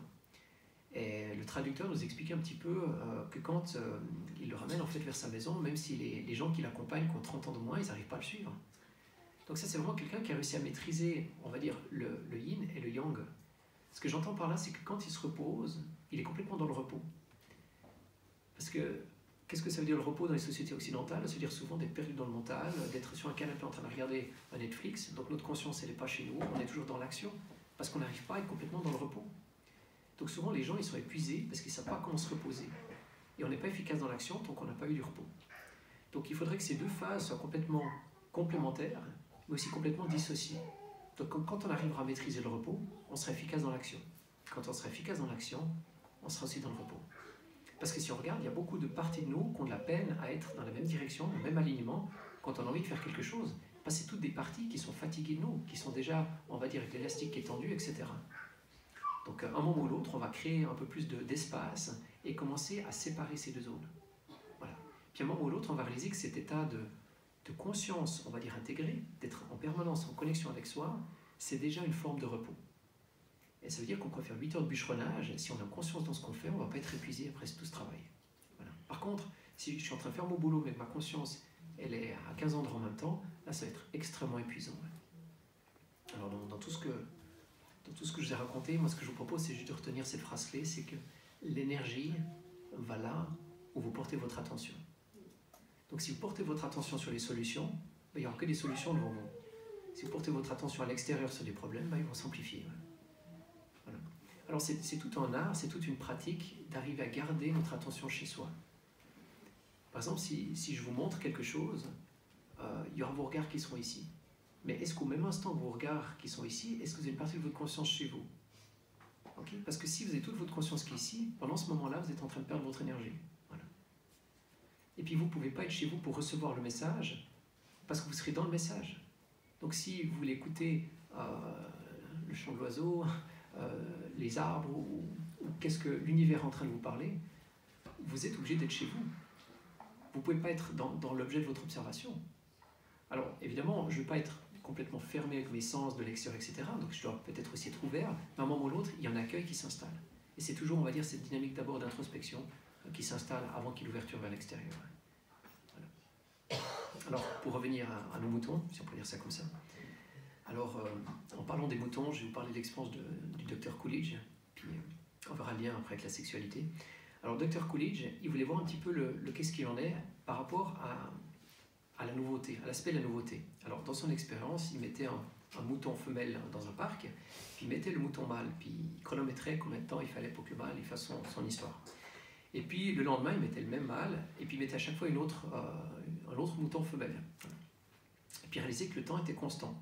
Puis après, ce qu'il a fait, c'est qu'il a mis toujours la même femelle dans le parc. Et puis, c'est là où le temps a commencé à augmenter. Voilà. Alors, ce qui se passe, c'est qu'il n'y avait plus la même excitation pour le mouton mâle, parce qu'il n'y avait pas la nouveauté. Et là, en fait, il a fait toute sa recherche de thèse par rapport à ça, dans le sens que la nouveauté, c'est quelque chose qui stimule le cerveau. Alors, à l'heure actuelle, tous les Facebook, Twitter, tout ce qui est à la télévision, tous ces télégrammes et compagnie, où il y a une surinformation, c'est la même énergie que la sexualité qui est derrière. Voilà. Donc c'est en permanence en train de stimuler, on va dire chimiquement, le cerveau. Et avant, je vous ai parlé justement des processus de transformation. La transformation se fera toujours au travers du silence. Donc quand on sera capable de filtrer les informations qui rentrent dans le système, là on va commencer à avoir un bras de levier extrêmement fort sur notre propre transformation. Les transformations, elles ne seront jamais dans l'activité, elles ne seront jamais à l'extérieur de nous, elles seront toujours à l'intérieur et dans le silence. Voilà. Donc le rapport qu'on a avec l'information, il est fondamental. Parce que soit je suis esclave de l'information, soit au contraire, je peux choisir de me faire transformer avec cette information ou pas. C'est-à-dire d'abord être conscient sur est-ce que cette information m'amène quelque chose ou pas. Et j'ai envie de dire, c'est peut-être le challenge du collectif à l'heure actuelle, c'est de savoir qu'est-ce qui est la vérité ou pas. Avec les médias, la télévision, les journaux, on entend tout et n'importe quoi, ça va dans toutes les directions. Et là, qu'est-ce qui se passe? C'est qu'on n'a plus le repère extérieur où on peut avoir confiance. Alors c'est très bien, l'enseignement qui est derrière, c'est revenir vers le repère intérieur, c'est ce que ça fait du sens pour moi ou pas. Alors si une partie de notre conscience qui est connectée dans le chakra du cœur, on va tout de suite savoir si l'information qu'on reçoit, elle est véridique ou pas. Parce qu'en fait, on va pouvoir grandir avec cette information. On est vibration et on reçoit une fréquence vibratoire. Et on sent tout de suite si c'est en harmonie ou pas. Et si c'est quelque chose qui n'est pas en harmonie, on peut juste la laisser nous traverser. Ça ne nous concerne pas. Ou peut-être que ça sera pour plus tard. Mais de faire ce filtre, on va dire, très simple et très radical en amont, il est très important. Parce que ça va nous éviter d'être un petit peu esclaves de cette surinformation. Ouais. Voilà. Et puis par rapport à la sexualité, donc j'ai dit que c'est un des égrégores les plus forts sur cette planète. Les égrégores, ça vient du latin ex gregarium, ça veut dire hors du troupeau. C'est des manifestations énergétiques de pensée, c'est des agglomérats, si vous voulez, de pensée. Alors il y a des égrégores qui sont négatifs, d'autres qui sont neutres, puis d'autres qui sont positifs. Mais à chaque fois qu'il y a plein de consciences qui sont rassemblées et qui ont des mêmes intentions, ça crée ces égrégores. Alors on peut parler d'égrégores par exemple de religion, on peut parler d'égrégores de guerre, de famine, ou etc. Mais si on remonte derrière pas mal d'égrégores, on va réaliser qu'il y a souvent cette énergie qui est là. Parce qu'au final, le but de l'âme, c'est justement de chercher cette complétude dans l'instant présent. Donc en fait, on va essayer de se rappeler notre nature spirituelle au travers de notre corps physique. Donc en fait, on va chercher à refaire le lien entre l'énergie d'action et de repos. Mais quand on arrive à être dans cette expérience d'abondance, dans ces deux énergies qui sont connectées en même temps, c'est-à-dire d'avoir cette dynamique d'introspection et d'être dans l'action. Alors cette action, c'est pas forcément physique, c'est peut-être simplement notre conscience qui s'ouvre vers l'extérieur. Il y a déjà, on va dire, cette abondance avec ces deux énergies en même temps. Et là, on commence à se libérer, parce qu'on n'a plus besoin de passer au travers d'une autre personne ou, on va dire, d'un comportement privé dans notre coin par rapport à ça, pour accéder au travers de cette sexualité, et d'arriver à cette expérience spirituelle au travers de nos cellules. Donc si j'arrive à maîtriser ça, ça va être complètement différent. Je ne serai pas esclave de ça, au contraire, ça sera un outil aussi d'évolution spirituelle. Et les couples qui arrivent à créer, on va dire, une sexualité sacrée, c'est peut-être un des chemins les plus efficaces de guérison et vraiment de libération de conscience. Donc c'est un cadeau, on va dire, qu'on a d'expérimenter le divin au travers de notre corps physique et au travers de la collaboration d'une autre personne. Mais au travers de ça, il y a plein d'étapes qui doivent être faites. Est-ce que nous, déjà, on est déjà connecté avec notre spiritualité? Est-ce qu'on est vraiment dans le partage vis-à-vis de l'autre personne et pas dans le prendre? Est-ce que c'est la même chose chez l'autre personne? Et puis, est-ce que dans cet instant-là, il y a cette collaboration qui peut s'installer? Alors, les Grecs, ils ont utilisé 3 termes différents pour parler d'amour. Alors, si on regarde l'amour, on va dire dans les romans qu'on a à l'heure actuelle ou dans les films hollywoodiens, c'est souvent basé sur l'attachement, sur la dépendance émotionnelle. Normalement, l'amour, c'est quelque chose qui libère. Et les Grecs, ils vont parler justement de Eros, Philia et Agapé. Alors, Eros, c'est le désir, on va dire, charnel. Le Philia, c'est l'amitié. Et puis l'Agapé, c'est l'amour, on va dire, par rapport à la spiritualité. Et quand je parlais justement de ce couple en conscience, c'est des couples qui ont réussi à maintenir les 3, qui ont réussi déjà de leur couple créer une amitié et reconnaître leur nature spirituelle, à reconnaître la nature spirituelle de l'autre. C'est-à-dire qu'on est au-delà du jugement. On est au-delà de la victimisation ou de quoi que ce soit. C'est-à-dire que chacun est responsable chez lui et chacun réalise que la lumière qu'il voit chez l'autre, c'est la même lumière qu'il a aussi chez lui. Et là, il y a la porte qui s'ouvre sur des expériences beaucoup plus larges. Mais en fait, avant de pouvoir goûter cette expérience au travers d'une autre personne, on doit aussi être capable de goûter au travers soi-même. Et j'ai envie de dire, l'expérience du prana amène à ça. On est obligé d'être parfaitement bien en conscience chez soi et de laisser l'énergie circuler. Donc il y a déjà cette connexion entre le yin et le yang qui va s'installer dans le corps physique. Et c'est pour ça que souvent il y a la sexualité qui change aussi quand les gens ils commencent leur processus pranique, ou ils sont dans une transformation dans leur processus, ou même quand il y a quelque chose qui se stabilise. Parce que c'est vraiment directement lié avec le désir associé à ça, ou l'expérience d'abondance associée à ça. Ouais. Voilà. Alors, très bien. Et puis, si on regarde sur un autre aspect plus pratique pour les hommes, il y a une déperdition énergique qui est énorme. Alors, sur l'aspect chimique, pour reproduire la substance, la partie liquide, on va dire, qui est enlevée du corps, ça demande énormément d'efforts dans le corps humain. Donc, je vais dire ça comme ça, pour ceux qui ont envie d'aller dans le chemin du prana, assurez-vous que vous maîtrisez votre sexualité. Alors, je ne dis pas de ne plus avoir de rapport, mais on peut dissocier l'orgasme avec l'éjaculation. Alors, les demoiselles, elles n'ont pas la même dynamique. Il n'y a pas... On va dire, il y a peut-être besoin de faire des efforts sur un autre aspect, parce qu'à l'heure actuelle, le féminin sacré est très endommagé. Je veux dire, l'avenir de l'humanité, c'est vraiment lié au comment on va être capable de se reconnecter au féminin sacré. Donc il y a une dynamique aussi plus large par rapport à ça. Mais au niveau de la biologie, il n'y a peut-être pas exactement cette même dynamique à travailler. Voilà. Parce que s'il y a quelqu'un qui cherche à être pranique, et puis qu'il est en couple, ça ne va pas le faire si régulièrement il a des rapports avec cette personne. Simplement, la biologie a de la peine à revenir avec ses besoins. Donc là, il y a un autre chemin qui doit être fait. Après, ce qui se passe, c'est que si on n'est plus, on va dire, dans l'attente de l'instant final, on peut vraiment être avec notre conscience aussi dans le corps physique. Parce que l'orgasme, souvent des hommes, c'est une partie très mentale, et c'est juste, on va dire, les 30 dernières secondes. Et ça n'a rien à voir d'être en communion avec l'autre personne sur toute la période de l'acte. Et puis dès qu'on arrive à se détacher de l'instant final, on va commencer aussi à avoir des orgasmes, on va dire, par vague, comme les femmes, c'est-à-dire vraiment multi-orgasmiques. Et ça, il y a vraiment beaucoup de guérisons qui s'installent au travers de ça. Donc c'est tout un, on va dire, un chemin d'exploration qui était un petit peu mis de côté dans nos sociétés occidentales, mais qui a des retours un petit peu aussi d'autres cultures, d'autres religions. À un autre moment, du côté de l'Inde, il y avait vraiment des prêtresses qui enseignaient à travailler avec ces énergies-là. Et à l'heure actuelle, on a mis tellement de tabous, d'ego associés à ça. Donc on a un petit peu perverti en fait le moyen le plus fort qu'on a pour se connecter à sa spiritualité. Voilà. Donc là, moi, ce que je vous propose, c'est aussi de faire un voyage d'introspection et de nettoyer cet aspect-là. Parce qu'il y aura énormément de choses qui vont se libérer avec ça. Déjà peut-être toutes les mémoires, on va dire transgénérationnelles avec ce sujet-là. Donc vraiment d'une génération à l'autre, il y a beaucoup de libération. Mais allez plus loin, que vous soyez dans cette expérience déjà complète dans votre corps. Voilà. Très bien. Est-ce qu'il y a des questions par rapport à ce que j'ai partagé très volontiers? Par rapport à ce que tu as abordé auparavant, tu as parlé de l'ego comme d'un enseignement, et tu l'as différencié avec, alors, je sais pas, le persona, le personnage, je sais pas. Est-ce que tu pourrais développer déjà qu'est-ce que tu entendais par là? Oui. Et peut-être aussi la question de l'identification avec le persona et comment s'en oui, d'accord.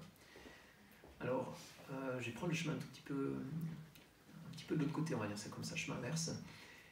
Si on écoute Jésus ou on écoute Bouddha, on va réaliser qu'ils ont exactement le même discours. Alors, ça veut dire qu'il n'y aura plus un je qui va parler, il y aura un soi qui va parler. Et à un moment ou l'autre, on va réaliser que le soi de ces personnes-là, c'est le soi qu'on a aussi nous-mêmes. Donc on va tous avoir le même discours, alors indépendamment de notre culture, de nos expériences personnelles, etc., parce qu'on sera plus une victime de notre passé, on sera détaché de ça, puis on accédera justement à l'enseignement qui est sous-jacent. Et on se connectera, on va dire, à cet océan, à cette communication, on va dire, d'amour inconditionnel entre le vivant. Donc là, ce qui se passe, c'est que si je suis identifié à quelque chose, c'est que je ferme la porte à cette expérience plus large.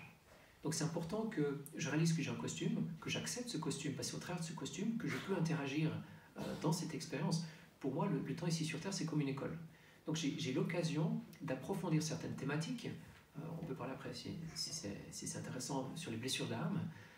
Donc je vais travailler sur certaines thématiques associées à ça, et j'aurai besoin de ce costume pour pouvoir apprendre sur ma spiritualité. Donc c'est quand même assez étonnant. On est des êtres spirituels, et on fait un passage dans la matière pour apprendre sur notre spiritualité. On pourrait dire, bon, on pourrait rester juste dans la spiritualité et travailler sur notre spiritualité. Mais justement, par ce cloisonnement d'autres expériences, ça nous permet de cibler avec notre conscience sur des choses très précises. Et ça nous permet aussi, avec notre libre arbitre, de redécouvrir notre lumière. Et c'est pour ça que cette expérience ici sur Terre, elle est très très particulière.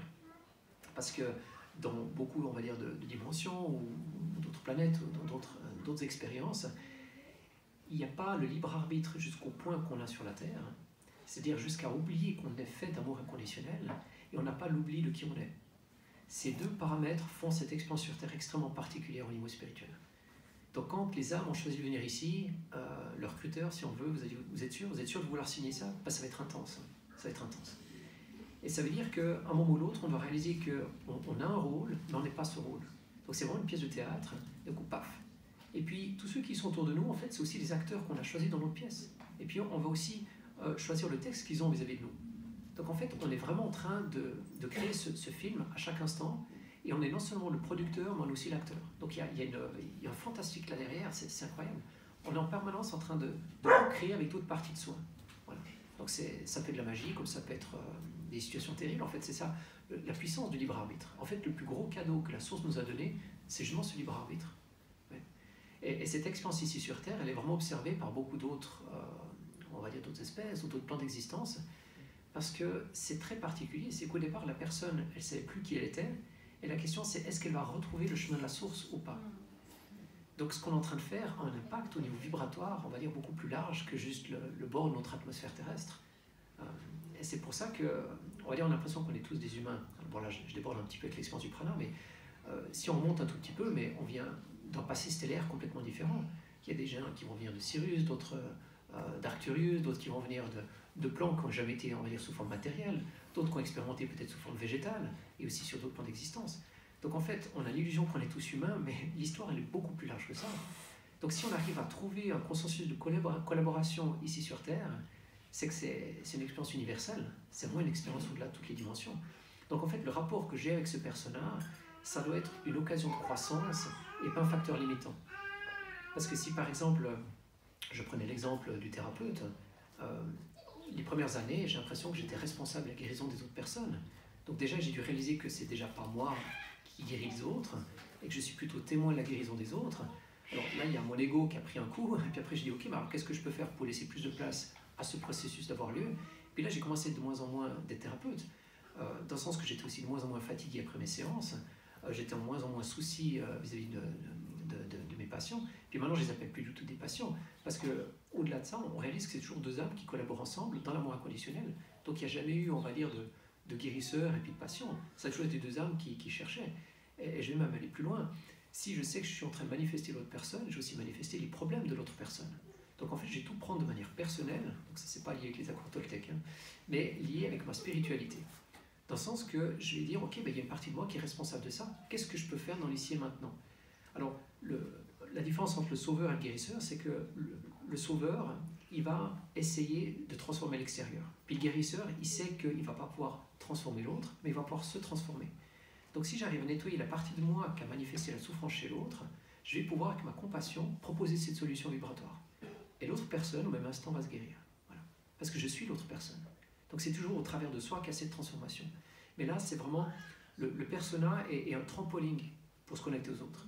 Et c'est plus, on va dire, une paroi de prison qui sépare. Ouais. Voilà. Parce qu'une fois qu'on a réalisé qu'il y a une pièce de théâtre, on peut avoir beaucoup de plaisir d'avoir son rôle. Alors que ce soit artiste, thérapeute ou quoi que ce soit. C'est là, on va dire, où le jeu commence. Ouais. Parce qu'avant, on est un petit peu victime. Ah, on doit monter sur scène, ah, on a le track, ah, ok, le texte, je ne sais pas, 100%, etc. Ouais. Voilà. Très bien. Est-ce qu'il y a d'autres questions? Oui. Volontiers. Est-ce que tu peux nous parler de ton expérience avec l'ayahuasca et du Oui. coup, le prana, l'ayahuasca, pourquoi, voilà. Oui, très bien. Oui. Alors, là, le discours que je vais tenir, il dépasse déjà un peu au niveau de la légalité, hein, parce qu'en France, c'est plus autorisé. Après, c'est autorisé dans plein d'autres pays du monde.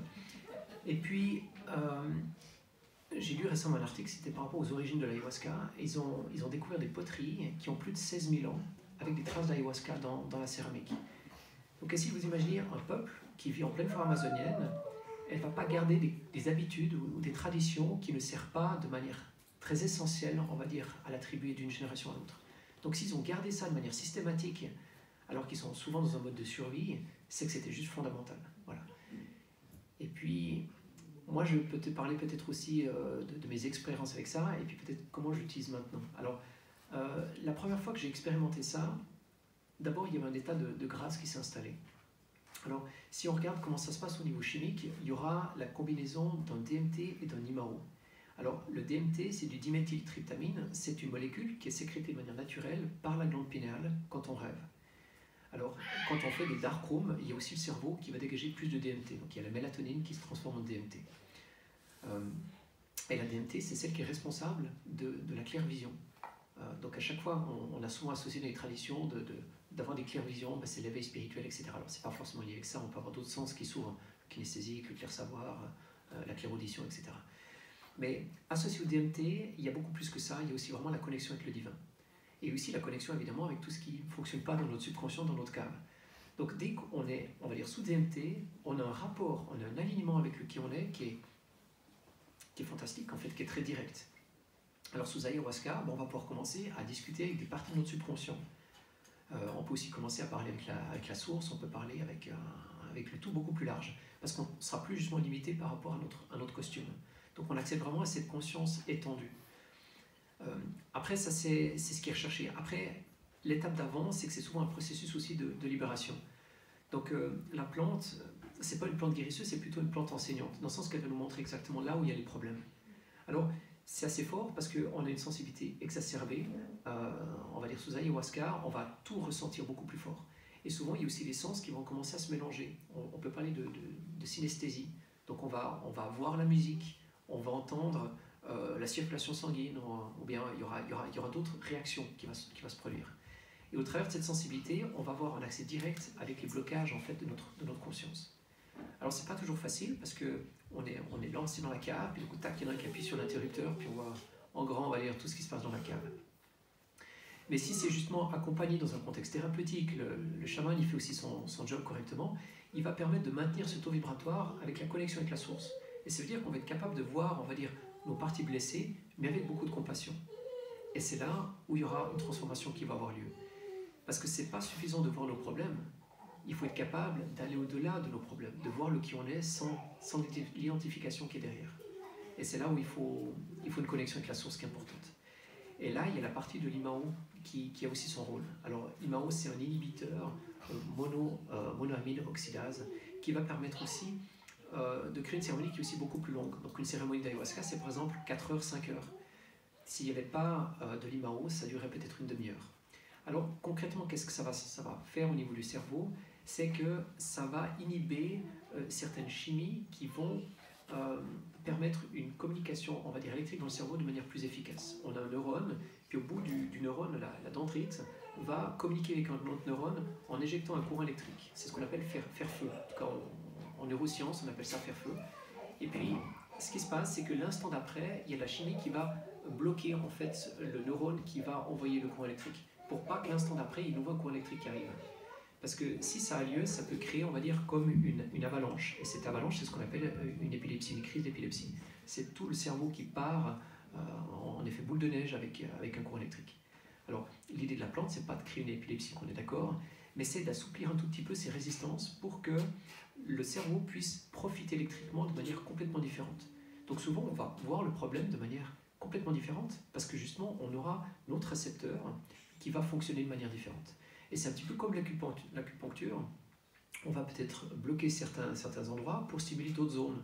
Ou alors il y a d'autres zones qui n'étaient pas utilisées qui vont être stimulées à ce moment-là. Et on va commencer à percevoir l'univers avec des capteurs beaucoup plus larges, beaucoup plus sensibles. On va pouvoir se connecter, on va dire, avec une réalité de manière beaucoup plus profonde. On aura déjà moins le facteur rationnel qui va être présent, parce qu'il y aura l'intuitif qui va être beaucoup plus fort. Et puis, il y aura une connexion qui va arriver sur tous les plans. Alors vraiment, au niveau cellulaire, au niveau des corps émotionnels, et puis tous les clairsens qui vont aussi se développer. Donc, c'est une plante qui amène de la guérison, parce qu'on comprend le trauma, mais qui amène la guérison pour un éveil de conscience. Donc, il y en a qui vont aller là-bas parce qu'ils n'ont peut-être pas forcément besoin de se guérir de quelque chose d'urgent, mais ils ont envie d'explorer leur spiritualité. Alors, si on regarde un petit peu le contexte politique à l'heure actuelle, on comprend pourquoi c'est interdit. Essayez de vous imaginer quelqu'un qui est heureux, qui est indépendant et qui sait ce qu'il veut faire dans sa vie. Mais il est plus manipulable, il ne va plus accepter de faire 8 heures par jour un job qui ne lui convient pas, de se battre toute sa vie pour quelque chose qui n'a pas de sens, c'est pas possible. C'est pas possible. Alors, voilà. Donc, la plante, on va dire, c'est un déclencheur. À un moment ou l'autre, on ne doit pas non plus créer la dépendance avec ça. Alors, il n'y aura pas de dépendance, qu'on soit clair au niveau chimique, parce que cette plante, elle est très peu digestive. Donc, la première fois qu'on l'ingère, ça joue, c'est presque un goût de café, c'est très amer.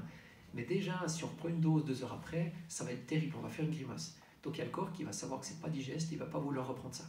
Donc on doit faire un effort, quand même la mettre dans le corps, et puis après, le corps va être capable de synthétiser aussi cette substance. Donc s'il y a vraiment une connexion qui est faite assez forte, on n'a plus besoin de cette plante. On va pouvoir faire une connexion juste en conscience avec la plante.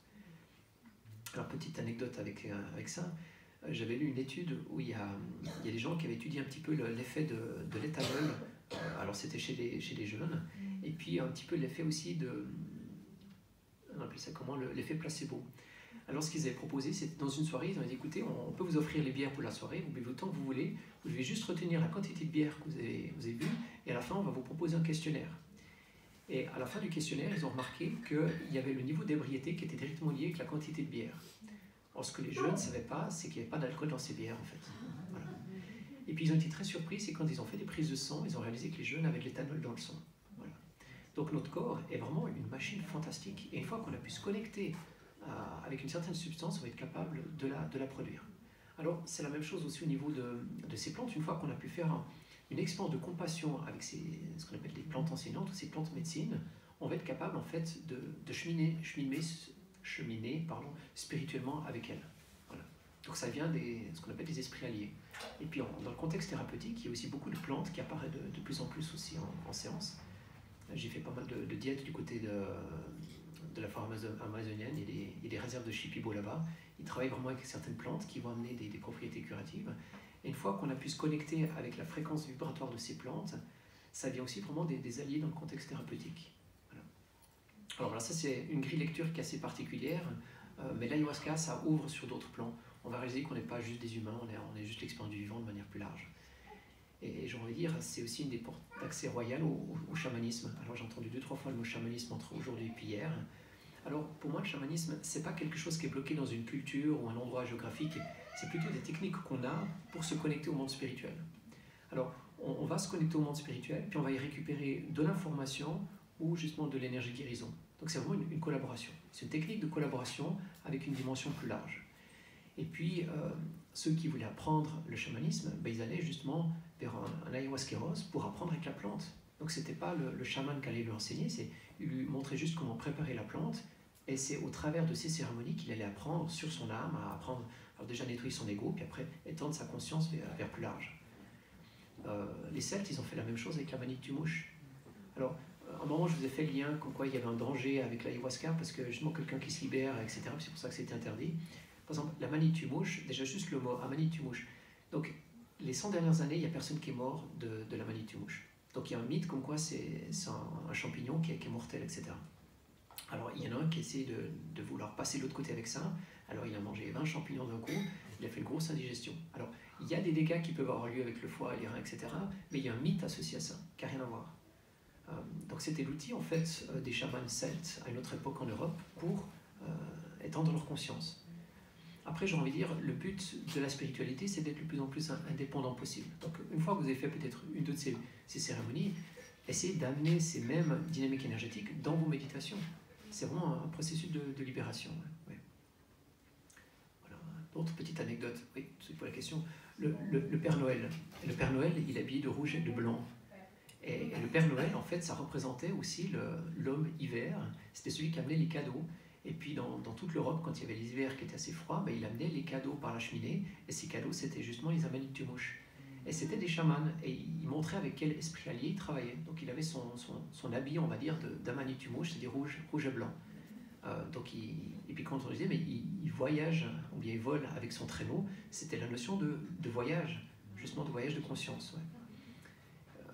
Si je continue un petit peu avec cette notion de voyage, la sorcière, on dit ok, elle voyage avec son bâton. Au Moyen-Âge, les dames qui connaissaient bien l'herboristerie, etc., elles s'intéressaient aussi peut-être à la psilocybine et compagnie. Ce qu'elles faisaient, c'est qu'elles enduisaient le bâton du balai de ces substances et puis elles allaient le frotter entre les jambes. À cette époque-là, elles n'avaient pas de culotte. Et puis justement, ça allait absorber, l'organisme allait absorber ces substances, puis elles allaient voyager avec leur balai. Voilà. Donc ça, c'est un petit peu le lien. Oui. La relation entre l'ayahuasca et le prana. Oui, très bien. Alors, le chemin est assez direct. On a vu que le prana, c'est la capacité que j'aurai de laisser l'amour inconditionnel traverser toutes les couches jusqu'au niveau cellulaire. Et puis l'ayahuasca, c'est un outil essentiel de guérison. En tout cas, c'était sur mon chemin. Après, je le conseille, on va dire, à tout le monde ou à personne. Si tu veux, vous devez sentir vous-même l'appel par rapport à ça. Donc chacun va trouver son cheminement pour avancer. Donc c'est un outil non seulement de guérison, mais aussi vraiment d'expansion de conscience. Alors, par rapport au chamanisme, si je reviens avec ça, le trésor du chamanisme, c'est que l'espace d'un instant, je peux être quelqu'un d'autre. C'est-à-dire que je peux percevoir l'expérience du vivant au travers d'un arbre, au travers d'un animal, etc. Et là, je vais commencer à être très objectif par rapport à qui je suis. Parce que tant que je vois le monde par rapport à moi, je ne sais pas exactement le qui je suis. C'est comme si je suis à l'intérieur d'un aquarium et j'ai aucune idée en fait de la paroi qui bloque en fait tous ces pieds de lecture par rapport à l'extérieur. Mais si une seconde, je suis capable d'être le poisson qui est à l'extérieur de l'aquarium puis qui voit l'aquarium, là, il a un regard extrêmement objectif. Donc la mission du chamanisme, justement, c'est d'expérimenter le vivant. Et c'est justement d'aller au-delà de notre costume, en fait. C'est exactement ça. Et puis, pour moi, le prana, c'est l'amour inconditionnel. Et c'est vraiment l'expérience du champ quantique qui est autour de nous. Donc, tant qu'on va travailler sur libérer, on va dire, toutes ces limitations à l'intérieur, on sera exactement dans un cheminement pranique. Voilà, donc c'était cette, on va dire, cette technique, cet outil-là pour moi, mais trouvez votre cheminement. Toujours été intéressé par l'univers de l'ayahuasca, ça fait longtemps que je connais. En ce moment, je suis plus dans l'univers pranique. Oui. Et créer une relation entre les deux qui peut poser des questions. Tu as parlé de prise d'épilepsie. Je peux en faire quelque chose. Savoir si c'est possible que je puisse passer par ces étapes-là. Par rapport à ces crises d'épilepsie que j'ai. Oui, alors j'ai envie de dire, ça dépend si c'est une épilepsie qui est localisée, si ça part d'oxyophthalmique. Ok. Donc si c'est ça, ça sera important quand tu vas passer dans les zones alpha, parce que l'ayahuasca va nous descendre les fréquences vibratoires, puis quand on passe dans l'alpha, c'est justement là où on est dans l'état du rêve, on va dire dans le plan chamanique. Donc je pense que c'est là où il y aura peut-être un petit peu un danger. Donc toi, tu devrais peut-être d'abord apprendre au travers de tes méditations à plonger rapidement dans les zones θ, et puis là prendre la médecine à ce moment-là. Comme ça, tu n'as pas cette phase de transition. Quand tu descends en méditation, est-ce que des fois tu sens que tu as les yeux qui papillotent? Oui, voilà, ça c'est le rapid eye movement. C'est la phase de mouvement rapide quand on est aussi dans la phase des rêves. Alors c'est là où il y aura un danger pour toi, pour qu'il y ait l'épilepsie qui s'installe. Après, tu peux aussi poser l'intention à la plante de t'aider à soigner ça. Voilà. Donc prends peut-être des microdoses et puis apprends à te connecter vibratoirement avec cette plante. Voilà. Mais, ça, je pense qu'il est important quand même de rappeler que le contexte dans lequel on prend l'ayahuasca, les personnes avec lesquelles on les prend et la façon dont l'ayahuasca a été cultivée et a été traitée avec révérence, on va dire, est très important pour protéger une personne parce que c'est quand même pas des expériences si simples à réaliser et qu'il faut un environnement sécure pour permettre ça. Et ça, c'est pas facile à trouver. Effectivement, si c'est des personnes qui ont, enfin des communautés qui ont ça, des millénaires, on va dire, des centaines d'années de pratique, c'est très bien, mais il faut vraiment être très très clair. Oui, merci de ramener cet élément-là, c'est important. Après, ce que j'ai envie de dire, ce qui est surtout important, c'est le positionnement de la personne par rapport aux informations qu'elle va percevoir. Parce qu'en fait, on va aller dans une cave avec une sensibilité très particulière. Et puis, si la personne n'est pas prête de voir son ego, alors en effet, ce serait important de prendre un autre cheminement jusqu'à ce qu'elle soit prête à voir, on va dire, l'étendue de son ego. Donc c'est plutôt le rapport qu'on a avec les informations qui seront reçues. Parce que, on pourrait dire ça comme ça, le contexte vibratoire, comme tu as dit, il est aussi très important dans le sens qu'il doit y avoir une présence aimante, donc vraiment dans l'amour inconditionnel, que la personne puisse se sentir en sécurité pour justement glisser dans sa vulnérabilité. Parce qu'elle va le voir descendre dans cette cave, mais avec confiance, savoir que le chaman d'à côté, c'est pas quelqu'un qui va profiter de l'obscurité pour l'histoire d'abus, donc il y a aussi beaucoup d'histoires avec l'ayahuasca en Amérique du Sud ou des choses comme ça. Là, c'est important de créer un contexte justement sécurisant, et idéal par rapport à ça. Parce que c'est vraiment une plongée. On va rentrer, on va dire, dans le plan du rêve, rentrer dans nos subconscients pour faire du nettoyage.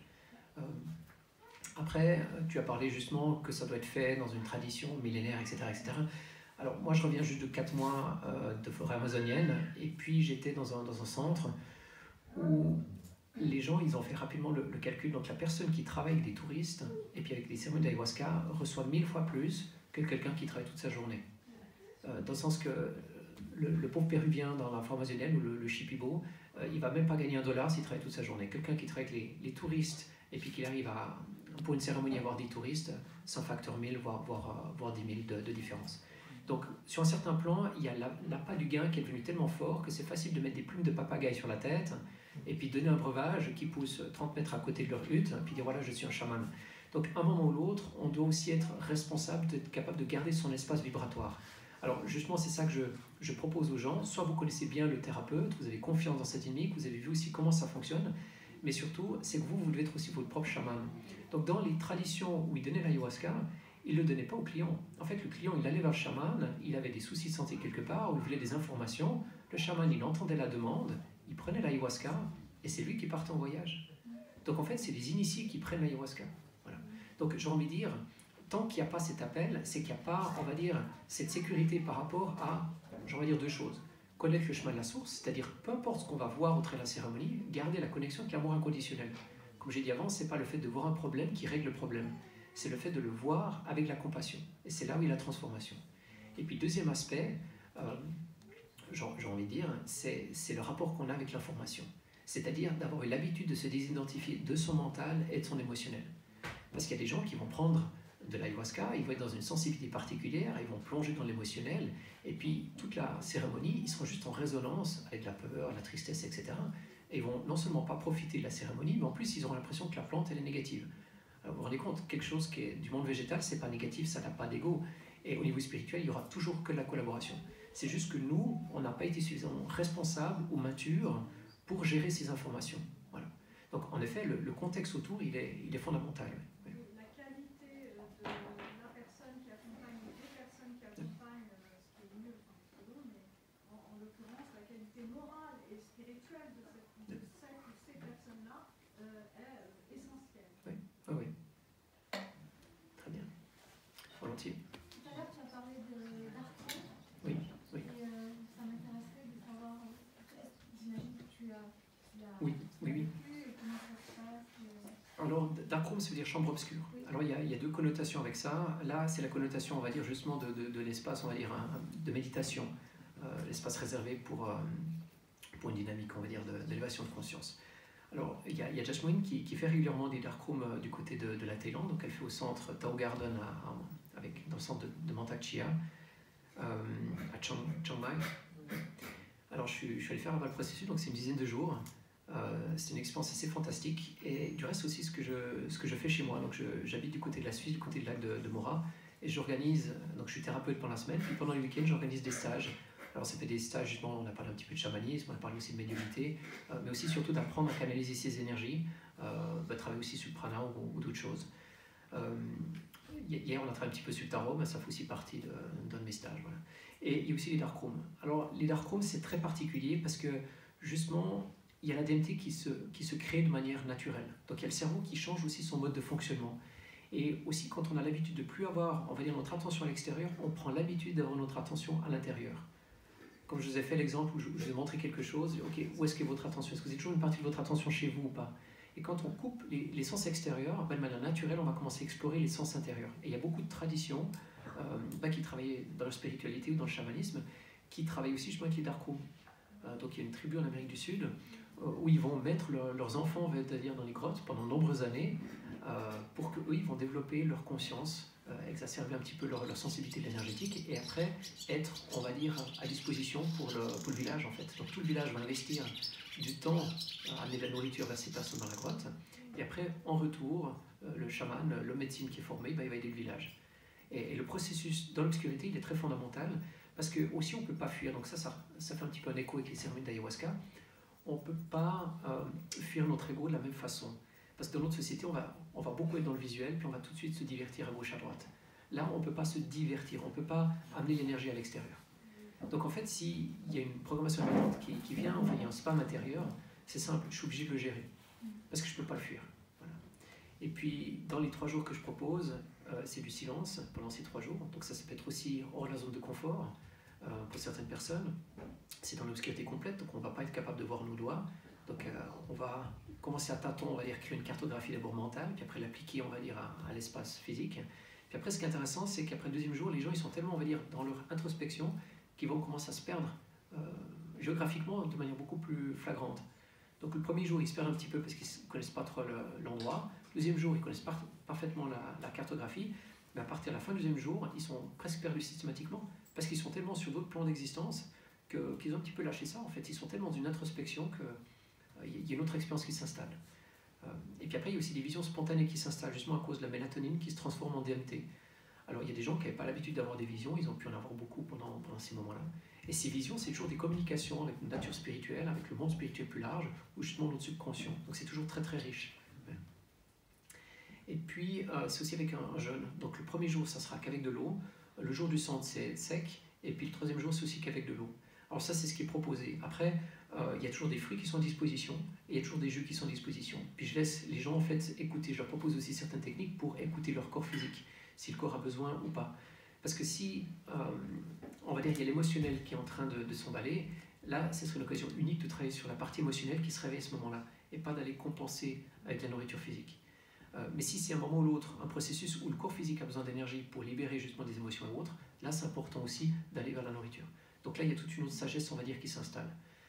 Mais même si c'est 3 jours, c'est très intense, parce qu'il y aura 8 heures de travail énergétique par jour. Donc soit c'est des méditations collectives, soit c'est juste au tambour.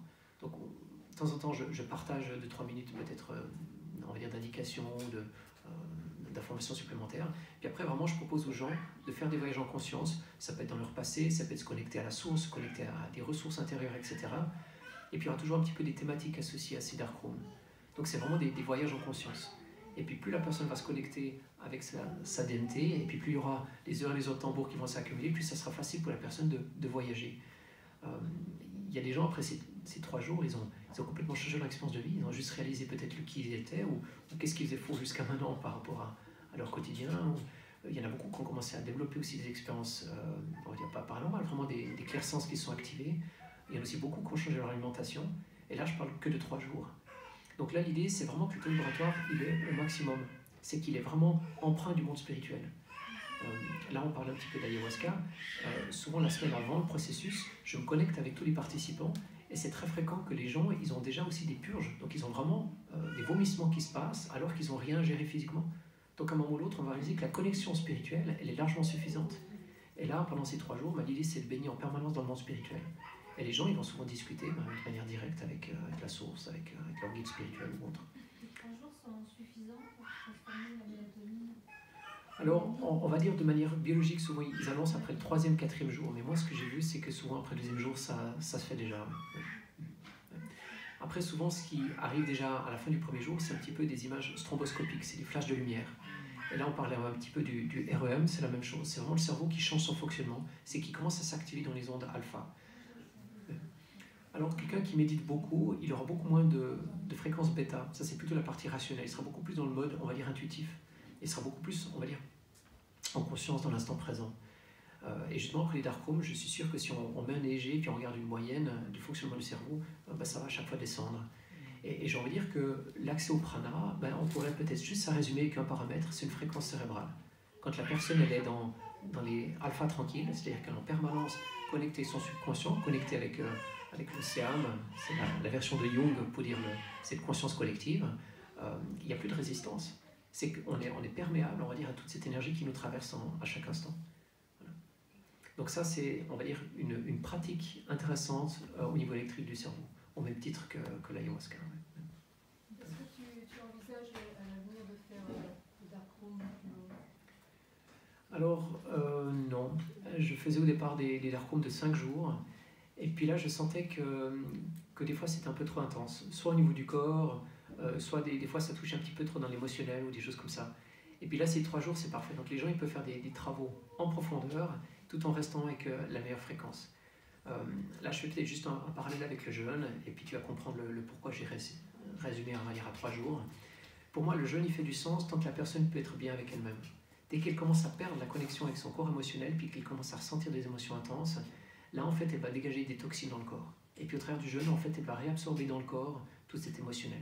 Donc en fait, on devrait être capable de garder cet état de bien-être, puis dès qu'on arrive, ou on n'arrive plus à le faire, on doit revenir vers la nourriture. Et puis quitte à recommencer quelques jours après. Mais l'idée, c'est vraiment de créer cette harmonie, cet alignement à l'interne avec tout ça. Et ces 3 jours, en tout cas, j'ai vu que c'était largement suffisant pour entrer dans l'expérience, et puis il n'y avait pas de résistance qui était générée au travers de ça.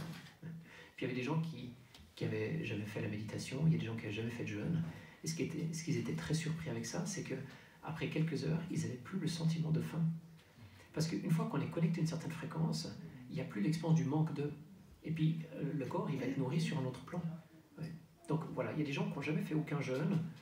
Ils ont fait donc, un jour d'eau, un jour sec, puis un jour d'eau, et ils n'ont pas eu une seule minute où ils ont senti l'expérience de faim. Et ce qui est assez merveilleux, c'est qu'après le processus, souvent je pose des fruits, ça peut être des fruits secs, des dattes, etc. Je fais aussi un smoothie, banane chocolat à la fin, je pose à côté sur la table. Là, le dernier groupe, ils ont discuté encore 1h30, on venait d'allumer la bougie, ils ont discuté et tout, etc. Alors qu'il y a toute la nourriture qui est à côté, ils n'ont même pas pensé à ça. C'est qu'il y a vraiment un autre paradigme qui s'est changé. Et dans ce processus-là, on n'avait pas parlé de prana. On a juste exploré autre chose. Donc c'est aussi des informations qui se téléchargent aussi juste par un acte de présence. Il y a beaucoup plus qui se passe au-delà de la parole qu'on peut s'imaginer. Donc quelqu'un qui arrive à trouver la solution en lui sur certains aspects, il le partage. Et tous ceux qui arrivent à se connecter dans la compassion avec ces autres personnes, ils prennent tout ce qu'ils ont besoin. Donc ces dark rooms, c'est pour ça que c'est aussi très, très intéressant. C'est vraiment tout un groupe qui se met ensemble, et c'est vraiment tout le groupe qui avance dans leur spiritualité. On dit souvent, seul on va plus vite, et en groupe on va plus loin. Et puis là, justement, il y a d'abord une syntonie qui se fait dans le groupe. Et puis après, il y a plein de voyages en conscience. Puis après, les canalisations, c'est justement sur les égrégores collectifs qui ont besoin d'être travaillés sur le groupe. Ouais, très bien. Encore une question. Ça marche, ouais, très bien. Une dernière question, volontiers. Très bien. Sinon, moi j'ai une question pour vous. Là, on est en train de faire un voyage assez incroyable ici dans ce petit coin de paradis. Merci bien Jacques pour cet accueil. Et puis aussi merci beaucoup pour tous ces intervenants. Donc là, j'ai l'impression que c'est comme une petite pièce de paradis qui s'est ouverte pour nous. La question que je vous pose, c'est qu'est-ce que vous allez changer dans votre quotidien par rapport à cette expérience? Voilà. Parce que si vous n'arrivez pas à faire le lien entre cette expérience fantastique et puis votre quotidien, c'est qu'il y a une étape qui a manqué quelque part. Alors moi, ce que je vous propose, c'est avant de prendre votre voiture, prendre un petit calepin, noter 2-3 éléments clés. Et ça va vous donner la force en fait pour canaliser cette belle énergie. Puis à chaque fois que vous aurez besoin d'avoir du courage pour faire ça, revenez dans cette énergie-là, revenez dans cette terre très accueillante et c'est beaux échanges. Voilà. Très bien. Merci tout le monde.